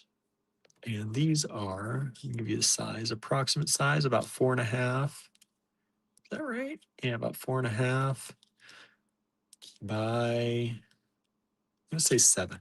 4.5 by 7 millimeters. Norma says, those are like the pearls I just used. Love them. Nice. Little Brooks, says Sandra. Yeah, they're so cute. And the color is so lovely. Like, you might not be seeing it. I don't have the best lighting here, which is another reason we're asking for the lighting on the list. But these are so many different colors. Andrew says, Wally's got burned down on 30 also. What was Wally's? I don't even remember Wally's. I don't remember that name at all. Andrew remembers things from around here that I do not remember.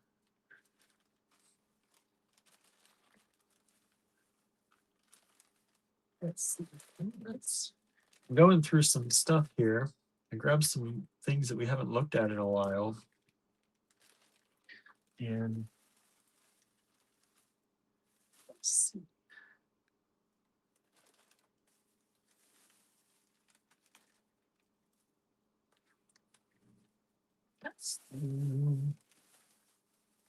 Let's do this. A place on top of the mountain. They used to have those sandwiches with like 3 inches of lunch meat. I do not remember that. SMO 10. This was 45. I'm going to bring it down 30. I've only got one left.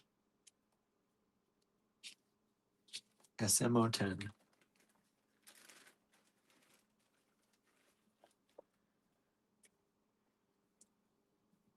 These are these beautiful smooth rondelles of various stones. Some dyed, some natural, but you get just a nice mix of everything. It's one of these kind of candy necklaces, Taylor Swift kind of things. Really beautiful strand.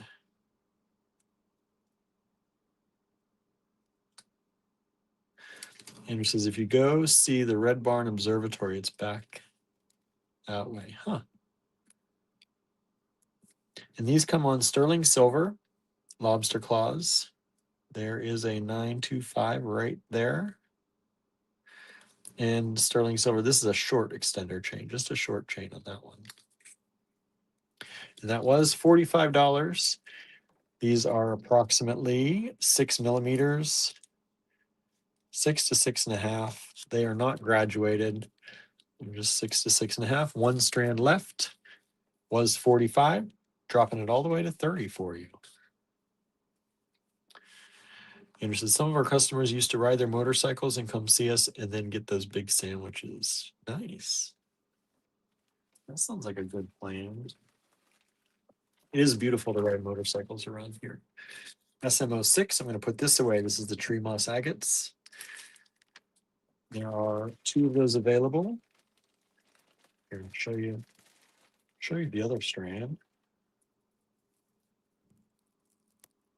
Here they both are. Beautiful stones. I love how they have some of that translucency through them. Love those. SMO 6. And we said we sold one of those, so I just have one left of those.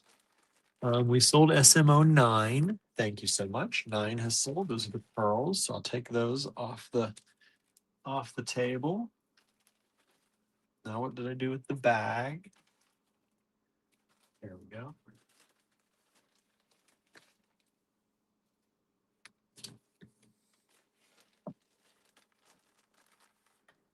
Andrew says the chamber meetings were in different places each time, so I went to more places around here. So they used to do chamber meetings and would sometimes go out with the bookstore lady. Yeah, you did used to do that. You did used to do that. You're the man about town sometimes, getting around, doing things. SMO 11. What's next?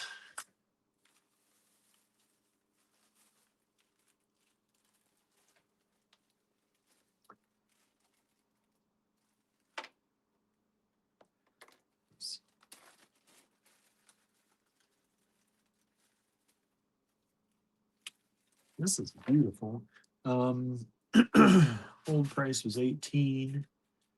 Let's make it 16. Can't go too low. Says I don't leave the house now unless it's to go out of state. LOL. Right? Go out of state. Or apparently warm up the car. He did leave the house today to warm up the car. SMO 11 is this dyed howlite, vintage strand, of beautiful dyed howlite. Really kind of bright blue. Ooh, this strand is cold. This is cold. This is stored in the cold area. Beautiful nuggets, bright blue color. They're about 16 and a half by about 16 and a half. Big, big nuggets. Andrew says, yeah, and the universe said to get your ass back inside.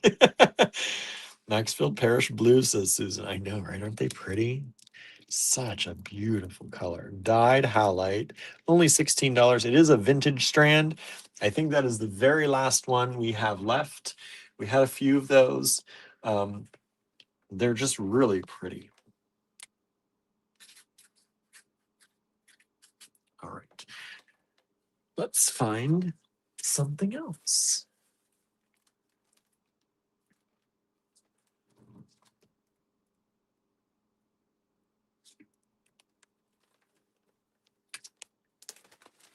Thank you all for tuning in. If you're out there, please say hi. And please don't forget to like and share. Like, follow, subscribe, share, do all that fun stuff. We appreciate it. We really do. Andrew says it's real howlite too and not the composite stuff. Yes. Good point. SMO 12 is this beautiful lampwork glass bead. Like, look look how that pulls out the kind of blue purple color in that. Ooh, that's really pretty. This side, especially, look at that blue. Ooh. Wouldn't that be a great combo? You could do a lot with that. Maybe add some purple spacers or amber colored spacers in there. Look at that. I'm loving that right there. Maybe it's just me. SMO 12 is this beautiful lampwork glass. This is approximately 36 by 33. Marianne says, great pairing. Thanks. I didn't plan that at all. This is SMO 12. Was 26, now 20. Just for you all, just for tonight.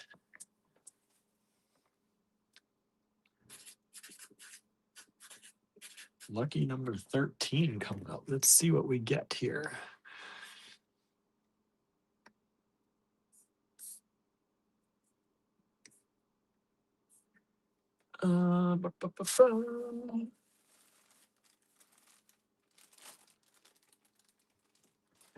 Let's do this one real nice and inexpensive for y'all.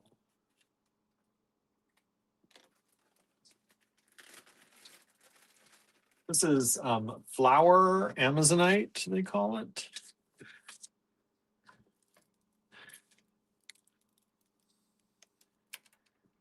This flower Amazonite rounds. All those beautiful colors in there. And this is about an 8 millimeter. Yeah, 7.8, 7.7, about 8 millimeter round strand. Flower Amazonite was $18, now $12. $12 for that strand. That's a really inexpensive strand price. It's a nice strand, giving you a good price. Andrew says, I was hoping we'd sell more of my paintings. There's a leg post vise on sale on Facebook Marketplace for $100. Usually they're way more. And there's an oxygen concentrator for $100. I don't know why everything is $100 now. We wouldn't have to refill oxygen tanks if we had the concentrator. That'd be nice. That'd be super nice. Those oxygen tanks are a pain in the butt. Let's buy some paintings, y'all. Please. I know a lot of y'all did, so thank you. But if you didn't, take a look. They're on Andrew's timeline on Facebook if you missed that conversation earlier today. He's got a lot of cute little paintings out there that he's made to try and make some money to pay for his the road trip yesterday, and also his medical bills, and also all these new things he's finding. All right, I'm going to put this one away too. This one, SMO10, still has not sold. $30 for that strand. Pretty soon that sterling silver toggle is going to be worth the $30 itself. Oh, that's a joke about a hard time in the sterling industry, in the silver industry.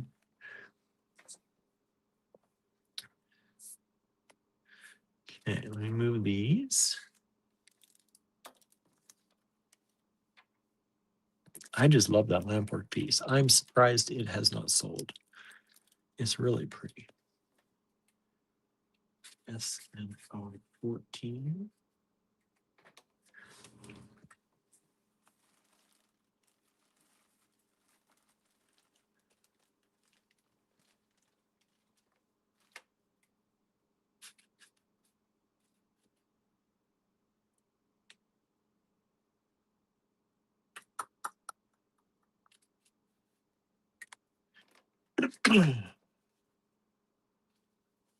Got some more lovely pearls coming your way. For those of you who like pearls, SMO 14.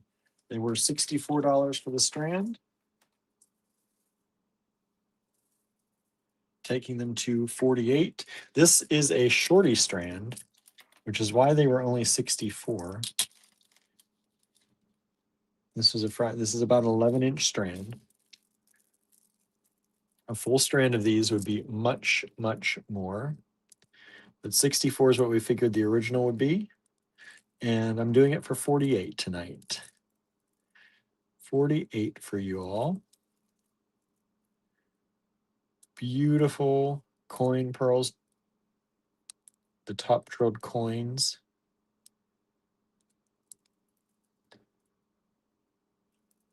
Hey, Danette. Thanks for joining us. SMO 14, $48. Beautiful vintage freshwater pearls. 11-inch strand. This is not sure if you talked about Ruthie's Diner. Yep, we did, Danette. We've been talking about that. And it's a shame. It's a shame.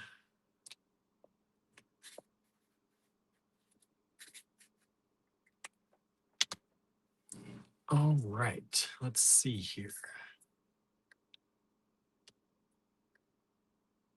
What's next?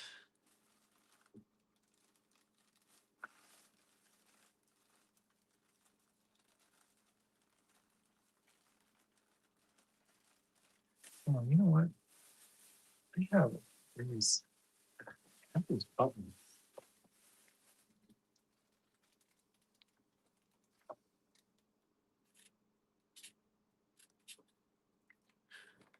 These. SMO 15. Oh, we just sold 11. That's the dyed highlight. Thank you so much. Appreciate that.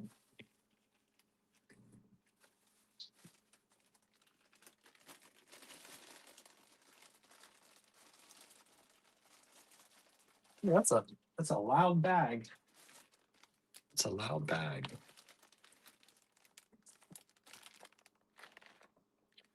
Allow me to move 12 down, 13 down, 14 down. Look at that. Look at those glowing. They're like glowing. Sometimes I think it's nicer on there than on the gray. Look at how pretty those are. Okay. 15.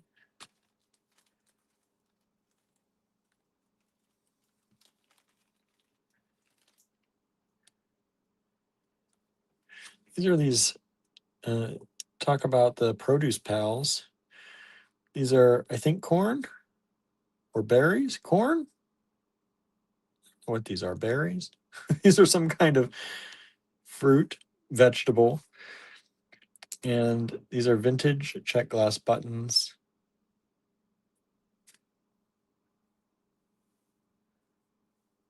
And it's SMO 15.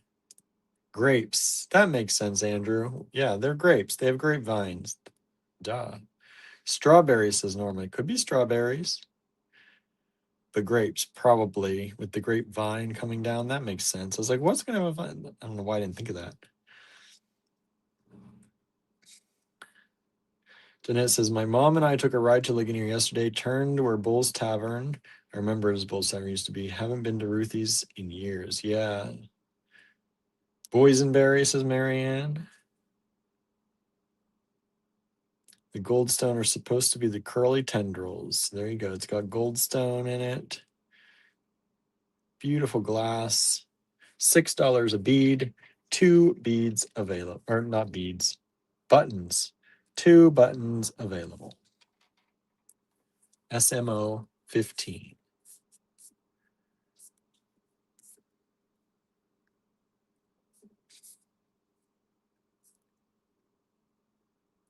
Okay.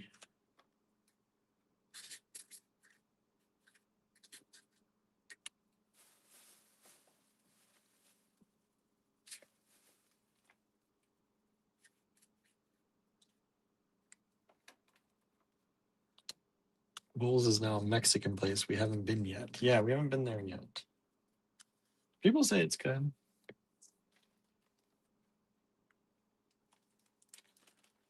More vintage buttons. These are these beautiful little rose buttons.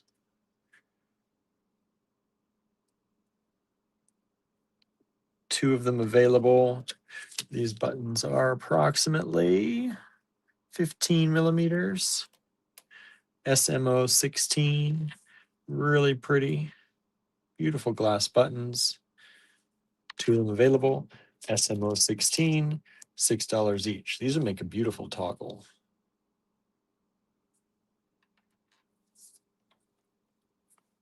All right, I'm going to put 12 away. Last look. SMO 12. Look how pretty. All of you Lamport glass lovers out there, don't pass this up. $20 only, down from 26.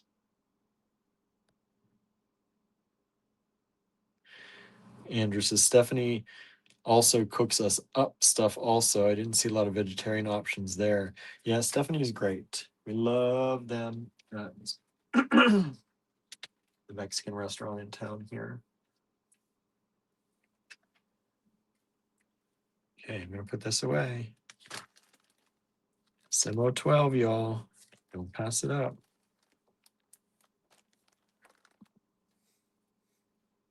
I'm going to put this away too. Beautiful flower Amazonite. Says, I heard they're selling also. I think they are trying to sell Mexican restaurants here in town.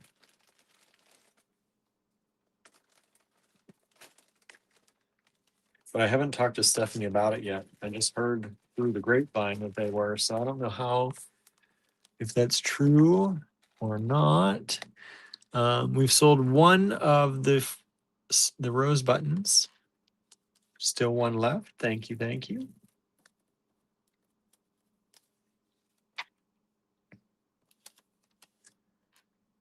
Move these over.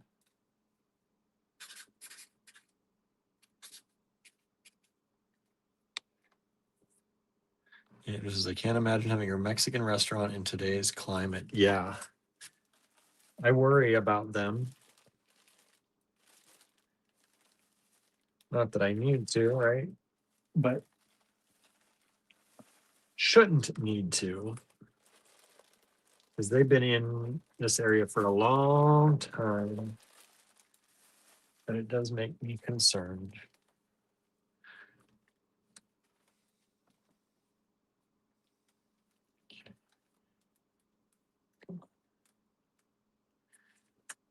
I hate when bags don't have a little top that's one offset from the other. Makes them hard to open. How many of these do I have? 2. 2 of these. Okay. These were 36. I'm going to do them for 28 each only. Now, this is a steal. I cannot even believe $28 a strand. Microfaceted tourmaline. The lowest price I've ever done.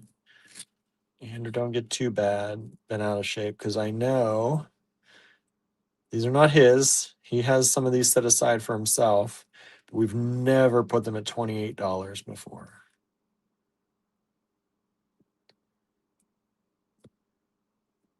$28 only. These are tourmaline 3 millimeters faceted rondelles. Call them rondelles.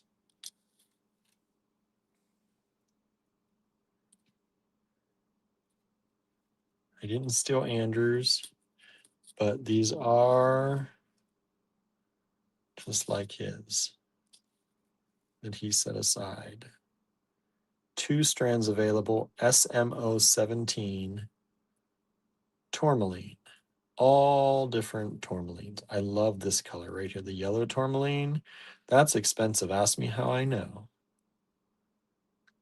I accidentally bought one time. We were checking price. If you don't know that story, we were checking prices with a vendor on things, and it came up.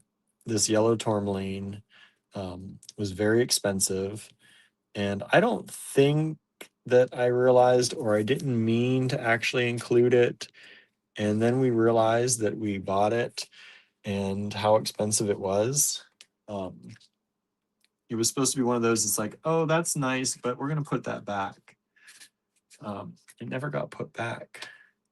And it says, I think I have that tourmaline strand. We've had a few various qualities and, different price points. This is one of the nice ones. One of the nice ones. And we've sold one of them so far. I'm surprised both haven't sold already, but we've sold one so far. Thank you so much. Gorgeous, gorgeous strands. Only one left, and they've both sold. Sold out. Thank you so much. I knew when I put them at that price, they are going to sell out. Well, Anna's asking. They are sold out, but they are 4 millimeter, I think is that what I said? 3 millimeter. 3 millimeter, Anna. They were 3 millimeter cells.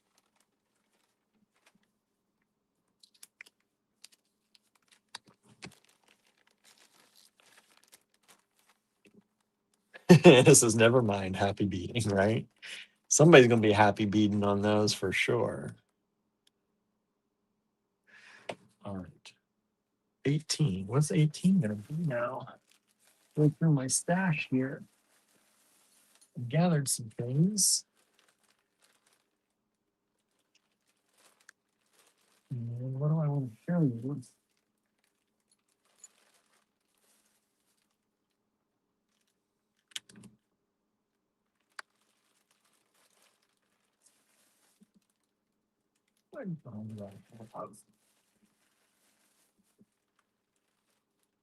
Oh, I like this. And okay, what about this? Those were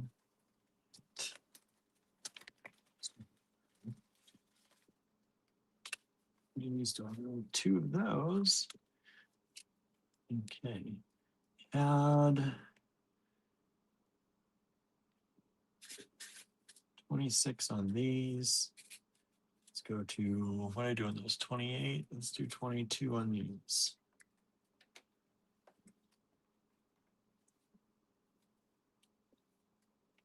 Come on, paper.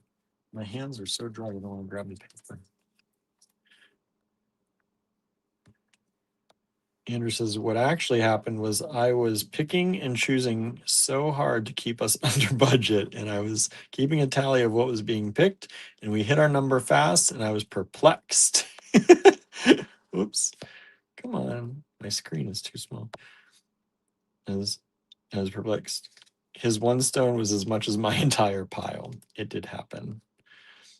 One of my friends from my restaurant days moved back to Mexico. Her parents legally migrated here, and she was born in NYC, but she said it's not safe for her anymore. She's massively pregnant, and she's moving back in with her grandparents. That's sad. That is sad that she had to do that. All right. Next up, we have some more tourmaline. If you like the last ones, maybe you'll like these too. These are only $22 in strand, down from 26. And these are these beautiful tourmaline faceted rounds in the multicolor.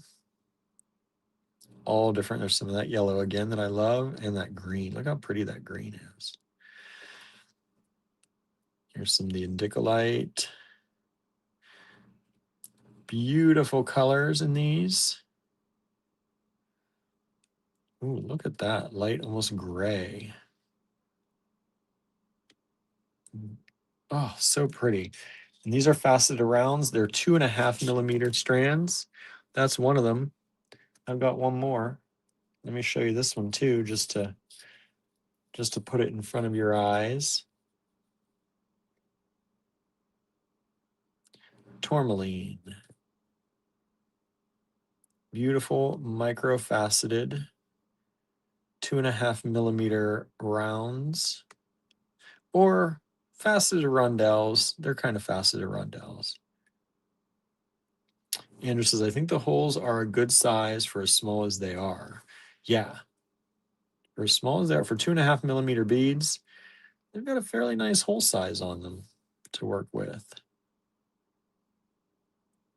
Look at that. Look at that one down there, that clear and black. Ooh, so nice. There's a green and black tourmaline. Look at that one. Oh, okay. It's nice. In some cases, the lights here are better than at home when I do it from home. If I get the lights set up just right, and boy, are those showing off those colors really well. Good job, lights. Good job. But they're both still available, so maybe not good job. Maybe not good enough lights. We'll see. We'll see.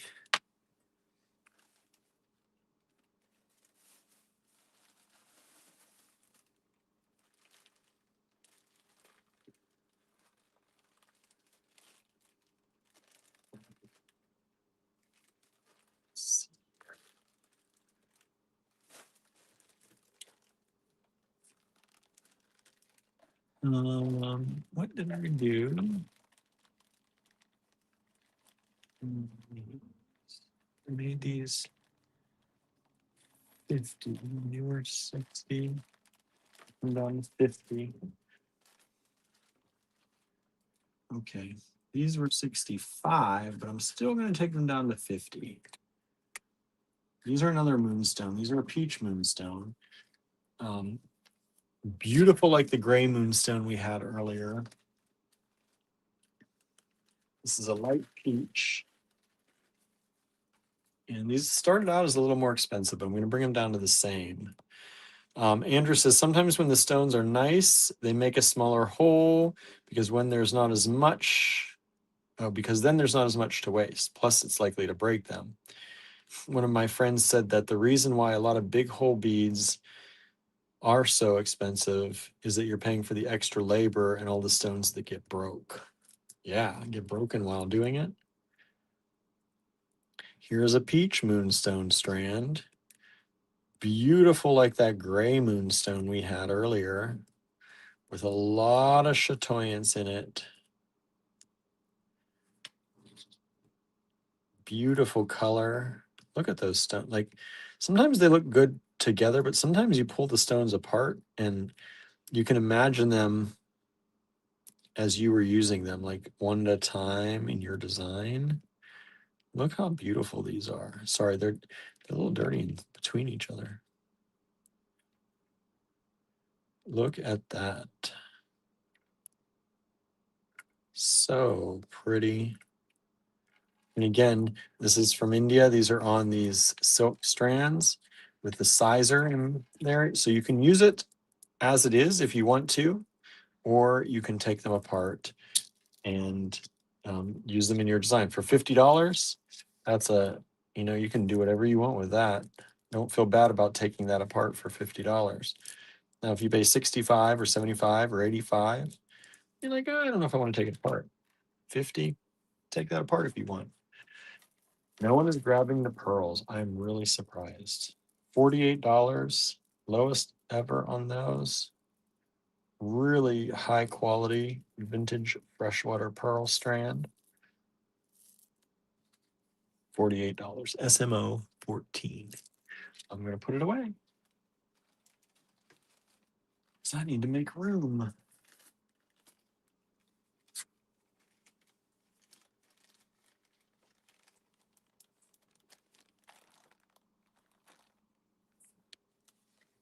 And I'm going to move these buttons over. Let's take these ones. Let's take the grapes away. Take the grapes away. Nobody grabbed any of the grapes.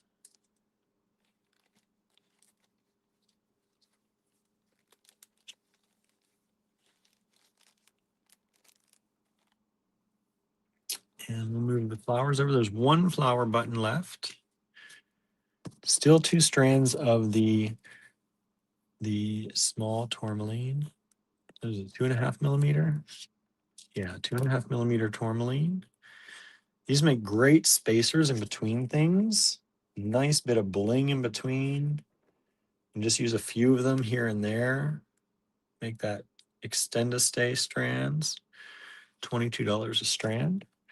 And then $50 for the peach moonstone. Lovely peach moonstone.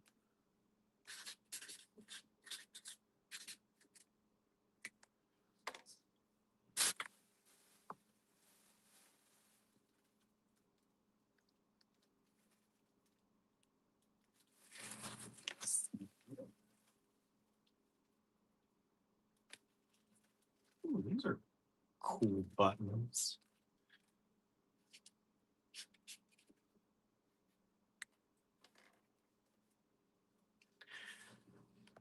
Andrew says, did you notice all the grapevines yesterday? What about the grapevines? What?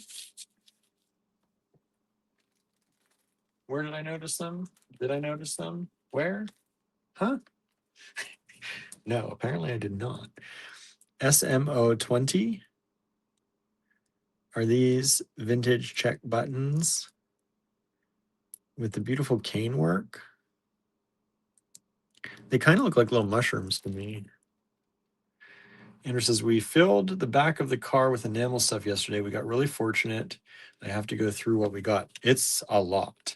I started opening some of the boxes just to look. There's so much stuff. Andrew says, so that would be a no. You didn't notice. No, I don't know what you mean. These would make great little closures too because of the way they're shaped. Push them through, kind of like push them through a loop easier, I think. And these are 14.5 millimeters. This is when we went up to New York, there were tons of the grapevine vineyard. Yeah, the vineyards, yes. I thought you meant our grapevines at the house. I was like, what is going on with our grapevines at the house? Yes, there were a ton of vineyards on the way up. Yes, I did notice that.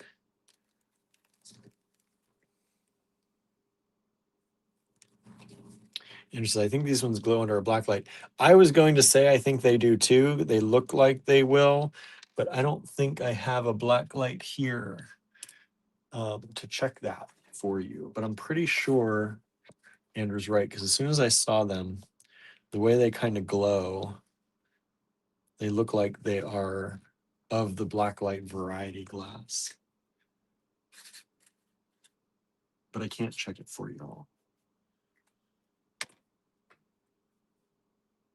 Andrew says, we need to trim our grapevines, but I didn't get to it this year. Yeah. Yeah, usually you are the one who does that. Chops them down. I'm also a little intimidated to chop them down, but he goes right after them. Let me check my junk to make sure we don't have anybody falling into the junk mail. Doesn't look like it. All right. SMO 21. Ooh, this is a nice big strand. Vintage check glass. We had 16 on it. I'll do 12 tonight.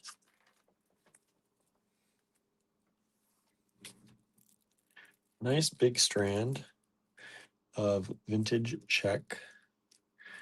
These are kind of triangular shaped. That's a really cool look for like a bracelet. That could be two bracelets and then some for me on that. Andrew says they do better with aggressive pruning. And these beads are approximately 10.5 millimeters by, here, let me go this way too, if I can get in there. Let me in. By 6. Beautiful cobalt blue strand, SMO 21.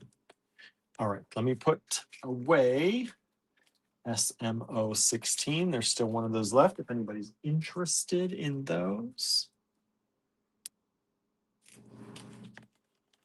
Andrew says, supposedly they produce a new growth. Yeah, it's only new growth. Like last year's new growth will shoot out new growth. The rest of it, I guess, really doesn't do much. Really doesn't do much. I'm going to put 18 away.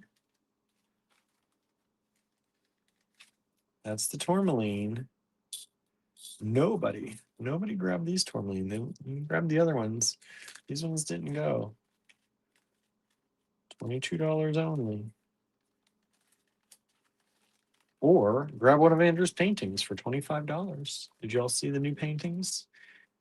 You weren't here to talk about that earlier. Andrew has new paintings. Cute. Called them Produce Pals. His Produce Pals are out. I think there are 40, what did we say? 40 some remain. There were 56. We sold 8. What was that? 48 remain.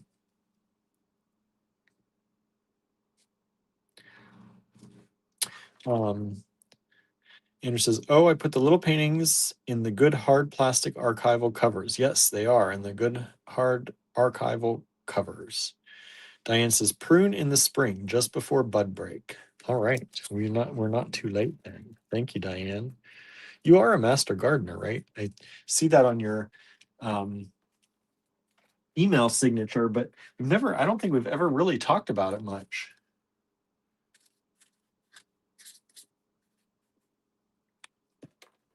I'm going to take a drink. One moment.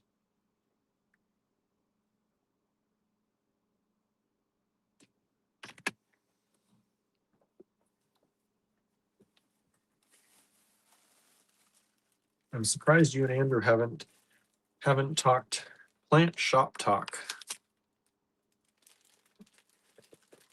Andrew says, maybe I'll make some wreaths. There you go.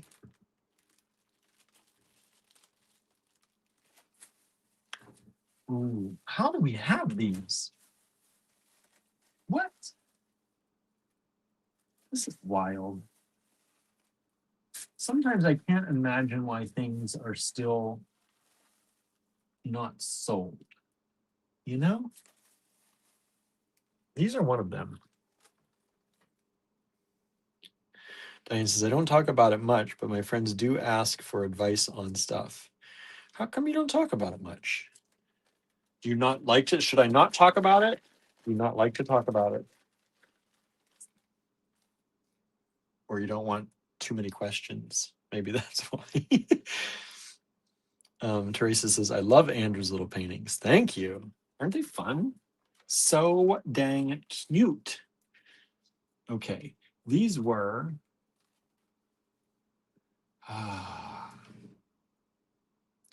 they were 40 a strand. I can bring this down to bring it down to 30. 30 for the strand. Diane says, I guess it never came up.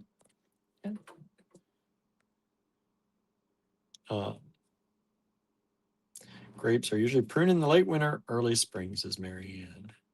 Yeah. Diane said before the buds, right? It's good. I used to give them to our one back behind neighbor until I found out that they were preaching about gay people at their church. Oh yeah, not allowing gay people at their church, not wanting them. And that was no good. Thought we had a good relationship with our neighbors, and then we realized that their church hated us, and they were the pastors of the church. Anyway, these are garnets. Was $40 for the strand, bringing it down to 30. Very cool shape. Super. I love these. They feel like they're so like rough and raw and just like little daggers, but like little shards of beautiful garnet glass. Like if you're doing some stuff with like bone and wood and like I feel like this just goes in with that. Like, and I feel like also if you're doing like men's jewelry, I feel like this is kind of one of those shapes that um that would be okay. It's like a shard, like it's like a cool thing, right? You know, sometimes guys need an excuse to wear jewelry. So if it's like some kind of rough or knifey or pointy or glass, like broken glass, like these look like they came out of a broken glass, broken garnet, something. I don't know. Anyway, that's what it says. We haven't been gardening much lately, says Andrew. I didn't do any plants last year because I was on the road so much. Diane says, Andrew, I cut my vines this fall and made 30 grapevine wreaths for my library group to decorate for Christmas. Oh my goodness. We've got a lot of vines. Kimberly said, those are cool, aren't they? They are very cool. This is the 39. That's the carat weight on them. That's how that vendor of ours does things. So $40 for the strand was 40. Now it's 30. Andrew said, that's a lot of wreaths.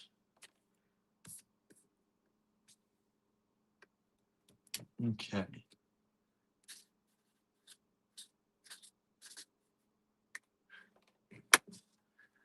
Oh, let me check my junk mail. I just want to make sure nobody's going to junk mail. Looks like we're okay so far. And it says it took me 2 days to make them. I feel like 2 days is not a lot of time to make 30 reads. I feel like you did that like speedy. Double time.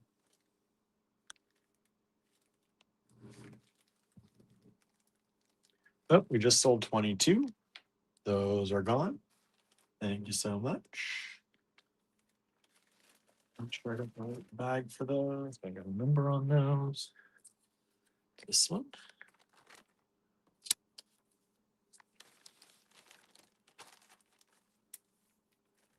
Sit that on the side. Thank you. Thank you. Gilbert wants to go outside. He's pawing at the window so hard.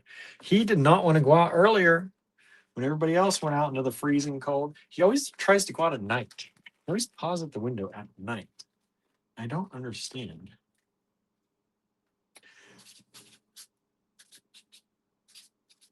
Okay. Lowest price ever for this one. 23 was 26, now 20 for this absolutely beautiful floral lampwork glass. Andrew says, wonder if there's a cat out there. Maybe. We've had a cat coming around outside. I see prints in the snow. Look at how pretty this is, though. Look at all that work. Do you know, like, I've done a little bit of this before. I had like one class on this, and like dabbing in each one of these little things On here is a separate little dab of glass. If you mess that up, you're gonna ruin the bead.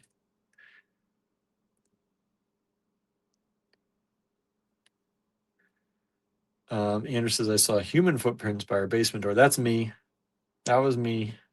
I was gathering grass for Barnaby. His special grass is over there too.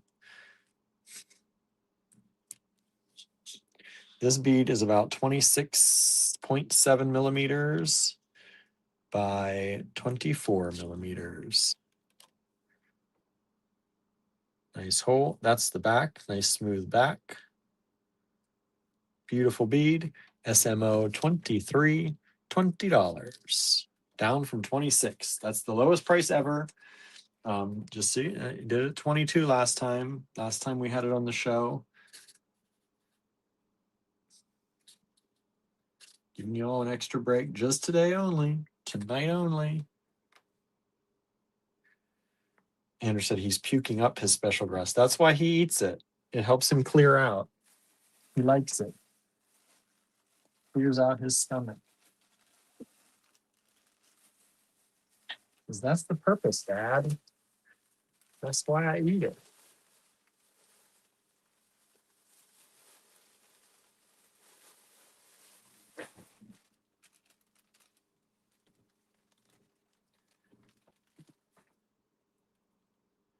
Kimberly says, Lampwork lovers, don't let it go.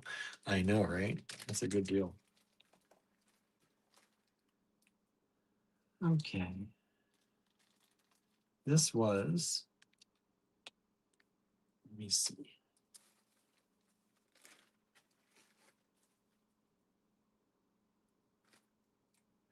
This is one of our strands we sell in the store for usually 65. I'm just say 60. And I'm going to bring it down to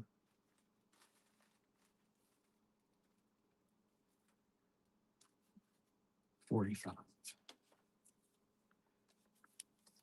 He says, well, he's doing it. All right, SMO 24. This was 60. Bring it down to 45 for y'all.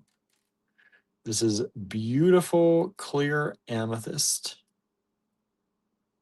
Smooth rondelles. Look at those beads. Beautiful, clear beads.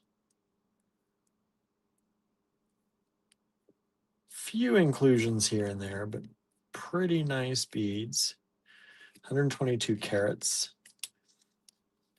Sterling silver toggle and extender chain.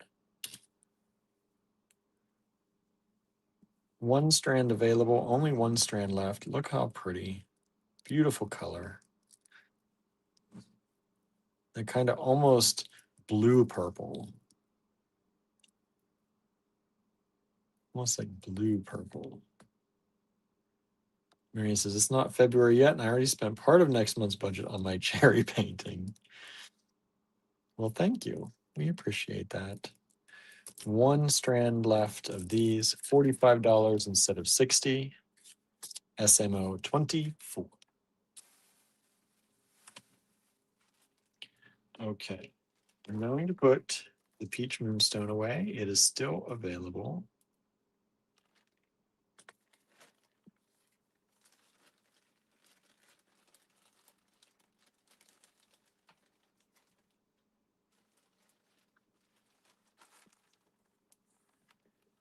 Andrew says, I got asked to join a committee for a nonprofit today. You're just getting asked all over the place to join stuff. Everybody wants their piece of Andrew. SMO 20. Marianne says, sigh, no lamp work pour moi tonight.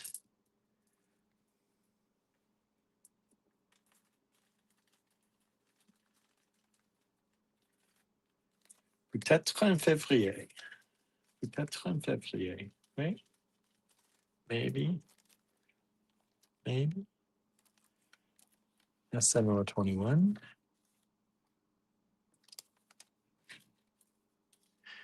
'23 and 24.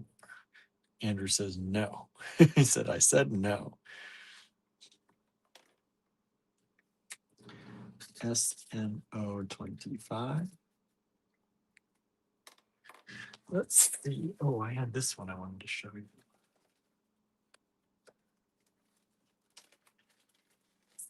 This, ooh. Let me look at this first. Let me see. It was nice. Okay. It is for 32. I'll bring it down to 26. That's a really good deal tonight. SMO 25. This is a strand of vintage citrine rounds. Beautiful citrine. $26 for the strand.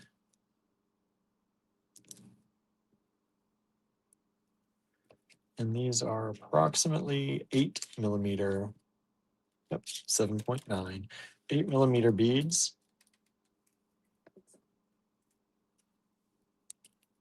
Citrine rounds.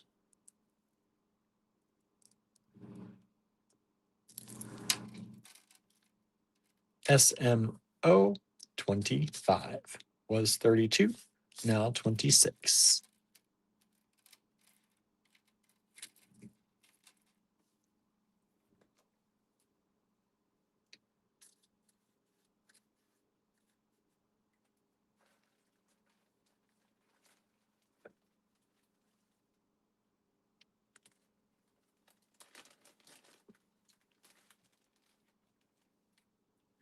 So these were 15. Do these at our normal 12.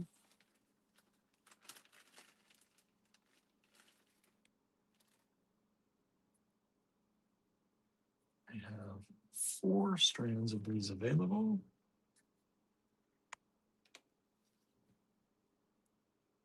These are rutilated and tourmalinated. Oops, sorry, buddy. Tripping on everything. Rutilated and tourmalinated microfaceted rounds. Quartz. Rutilated, tourmalinated quartz. You'll see some gold in there from the rutilated ones. You'll see some black from the tourmalinated ones. Microfaceted quartz rounds.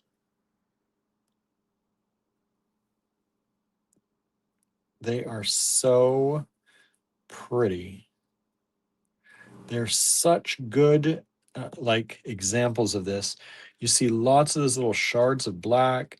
You've got the golds in there from the rutilation. Some have both.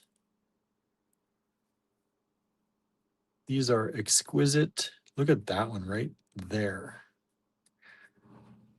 It has like the gold through the black. So pretty. There's another one on there. So pretty.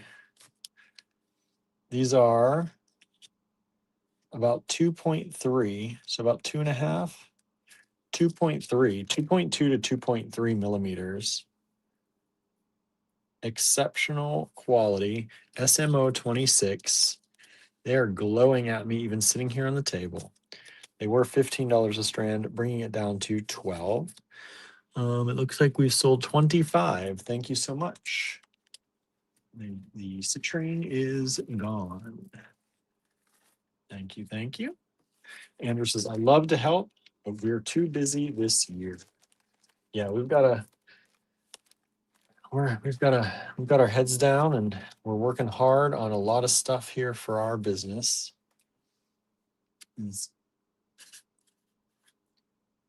It feels good to be kind of trying to go as full steam ahead as we can again.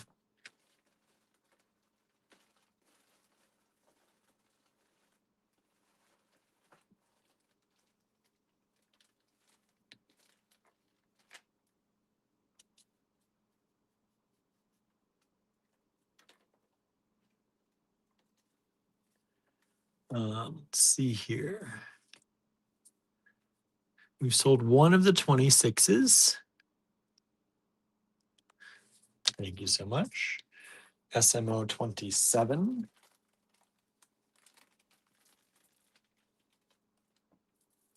This is a dragon's blood stone.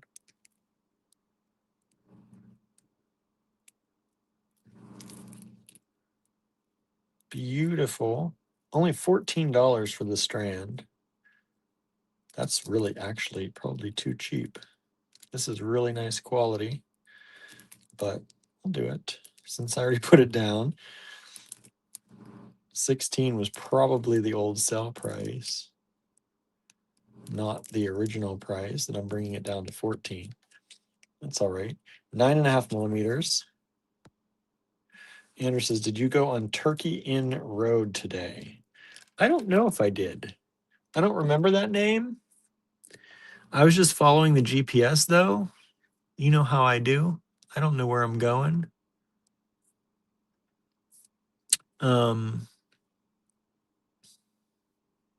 It's possible. I'm trying to look at the maps here to see where I actually did go. Oh, Turkey Inn Road. No, I did not. That's up here right by the cottage. I did not. No. There's a lot of quartz in this one.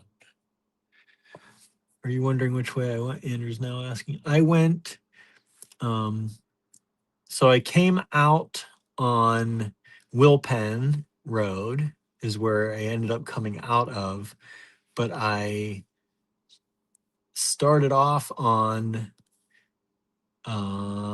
Peoples Road, went up Peoples Road by the trail, and then jumped up onto, I think, Myers School Road, then Tosh Road, and then that brought me over to Wilpen.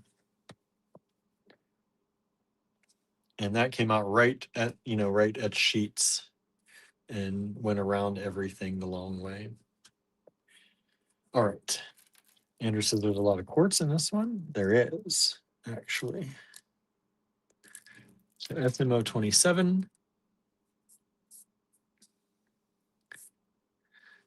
And we're almost there, y'all. Thank you all for hanging out. We've had a solid 20 to 30 people all night long. Thank you for being here with us.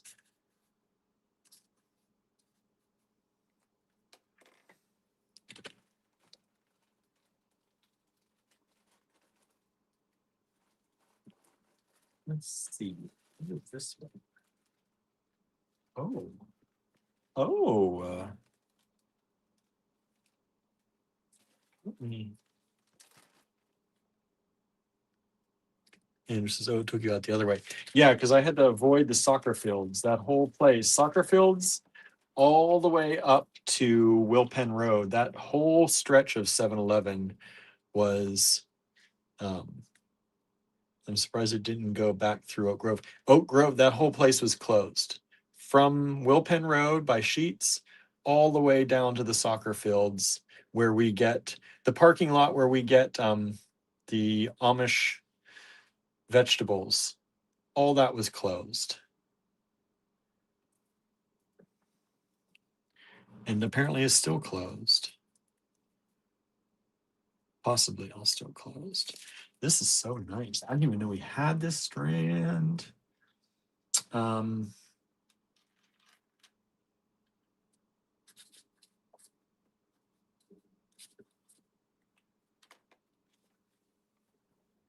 Let's see here. This is SMO 28. This is, let me measure it, 8mm vintage labradorite. Look at this vintage labradorite strand in this green. Beautiful flash in many of these. But I love this color. Look at how rich this green, and it's still giving you those flashes. if it hits, you gotta hit that light right. They're in there though, seeing a lot of it.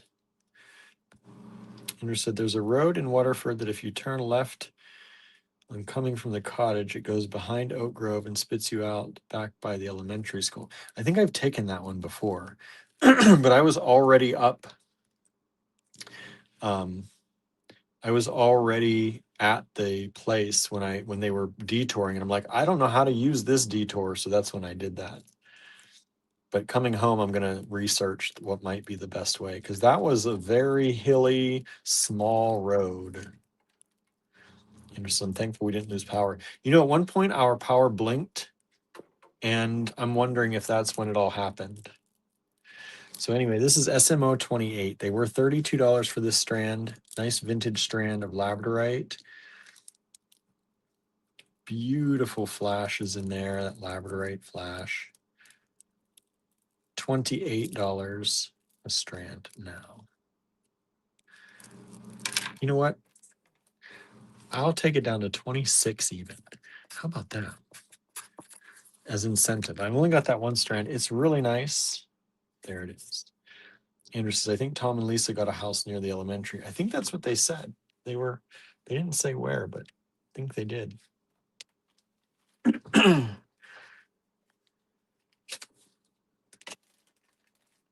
gonna put this away. SMO 21.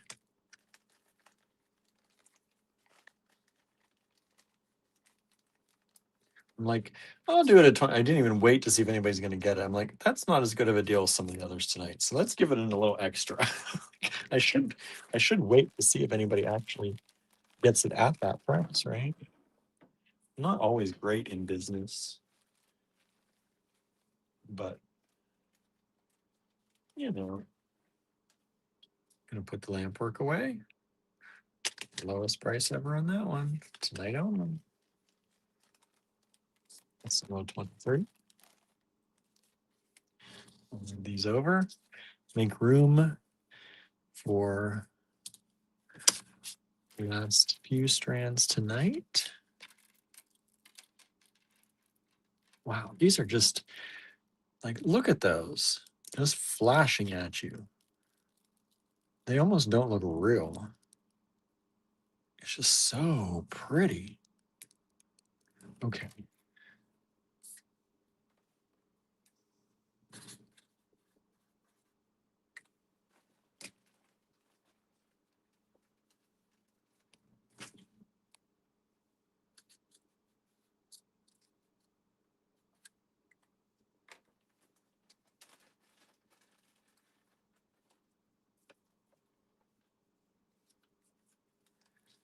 Andrew says, that'd be good for men's jewelry. It sure would.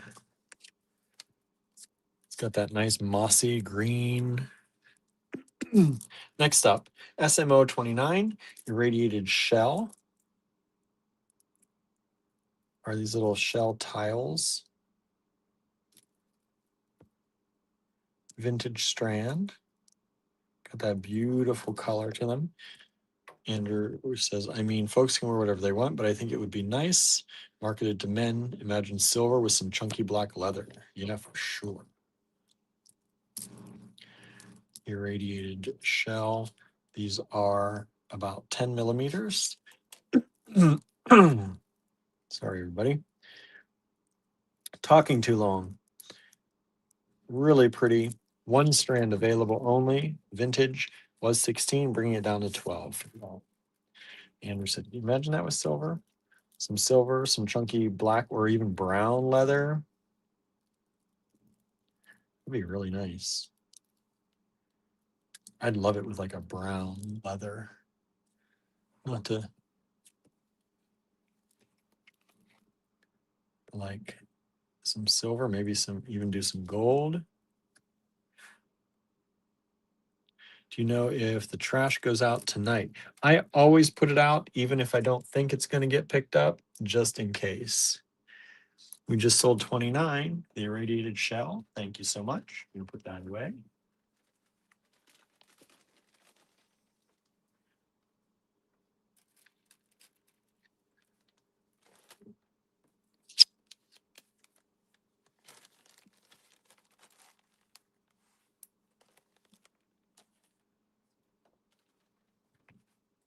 and 30. SO30. Let me see what I've got in my collection for you for 30, everybody.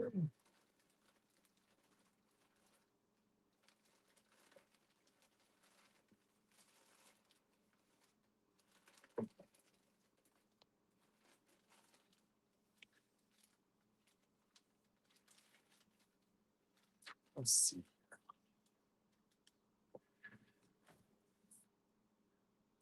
Oh, we just sold 28 as well. Somebody's grabbing that up. Thank you so much.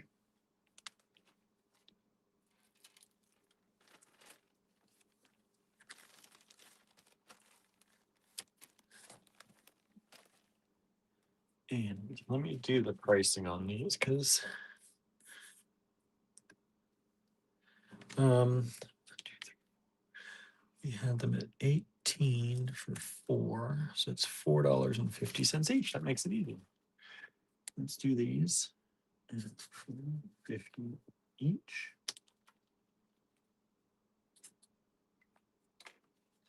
$4.50 each. Let me make sure that's right. I think so.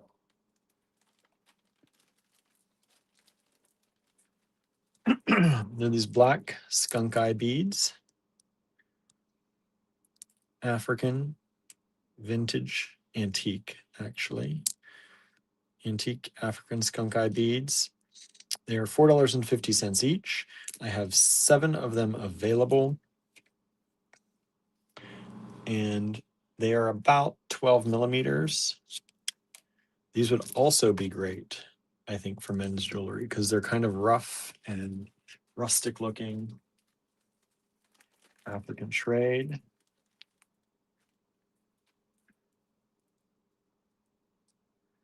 And those are the other ones. So those are all 7 of them.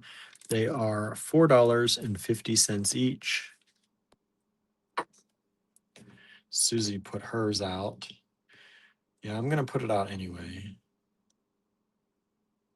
Andrew says, I'd like to find some of the history of the factory school. What factory school?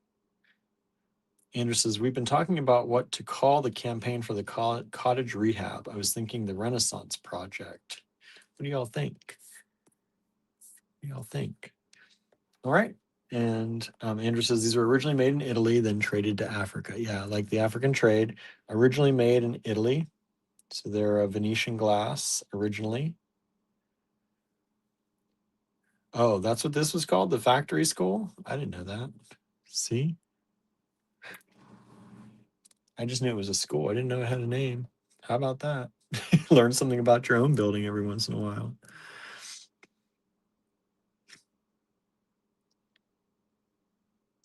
Black skunk eye beads, $4.50 each, about 12 millimeters.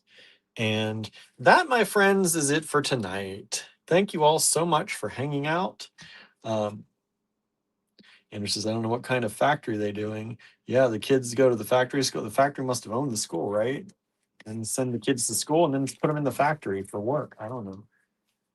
Sounds like what it was. But yes, thank you all so much for hanging out with us. Andrew says, I don't know where they were all pooping. I don't either. Thank you so much for hanging out. Remember, we're doing a lot of stuff, and one of the best ways to stay in touch with us is to join our email list if you haven't already. So please subscribe. You can go to our website, go to the links page, the links menu on our website, and you can join our email list, our text message list, and the links to all of our stuff pretty much is there. All right. Maybe the concrete thing by the name. I don't know. Maybe. How old is the building, says Marianne. Diane says, bye. You all have a good night. Thank you so much. I don't know. How old is our building? Over 100 years old. I don't know because it's been moved. It's been moved to this location. Andrew might have more information on that, but Andrew says, doesn't sound very private. All right, everybody. It's over 100, says Andrew. Yeah, that's all we know as far as how old it is. Anyway, y'all, thank you so much. Have an amazing night. I'm going to start tallying up and get home because it might take me a long time, or at least longer. It's definitely gonna take me longer to get home tonight. So thank you so much. Have an amazing evening, and we'll see you back here tomorrow afternoon. I have to run up to Johnstown early in the day, and then I'm going to help my mom get some pellets. She's gonna get us some pellets, and then we'll do a live tomorrow, and then I'll be going to pottery class. So thank you all so much. We'll see you tomorrow afternoon around 3 p.m. Eastern time. All right. Thank you. Thank you. Have a great evening, everybody.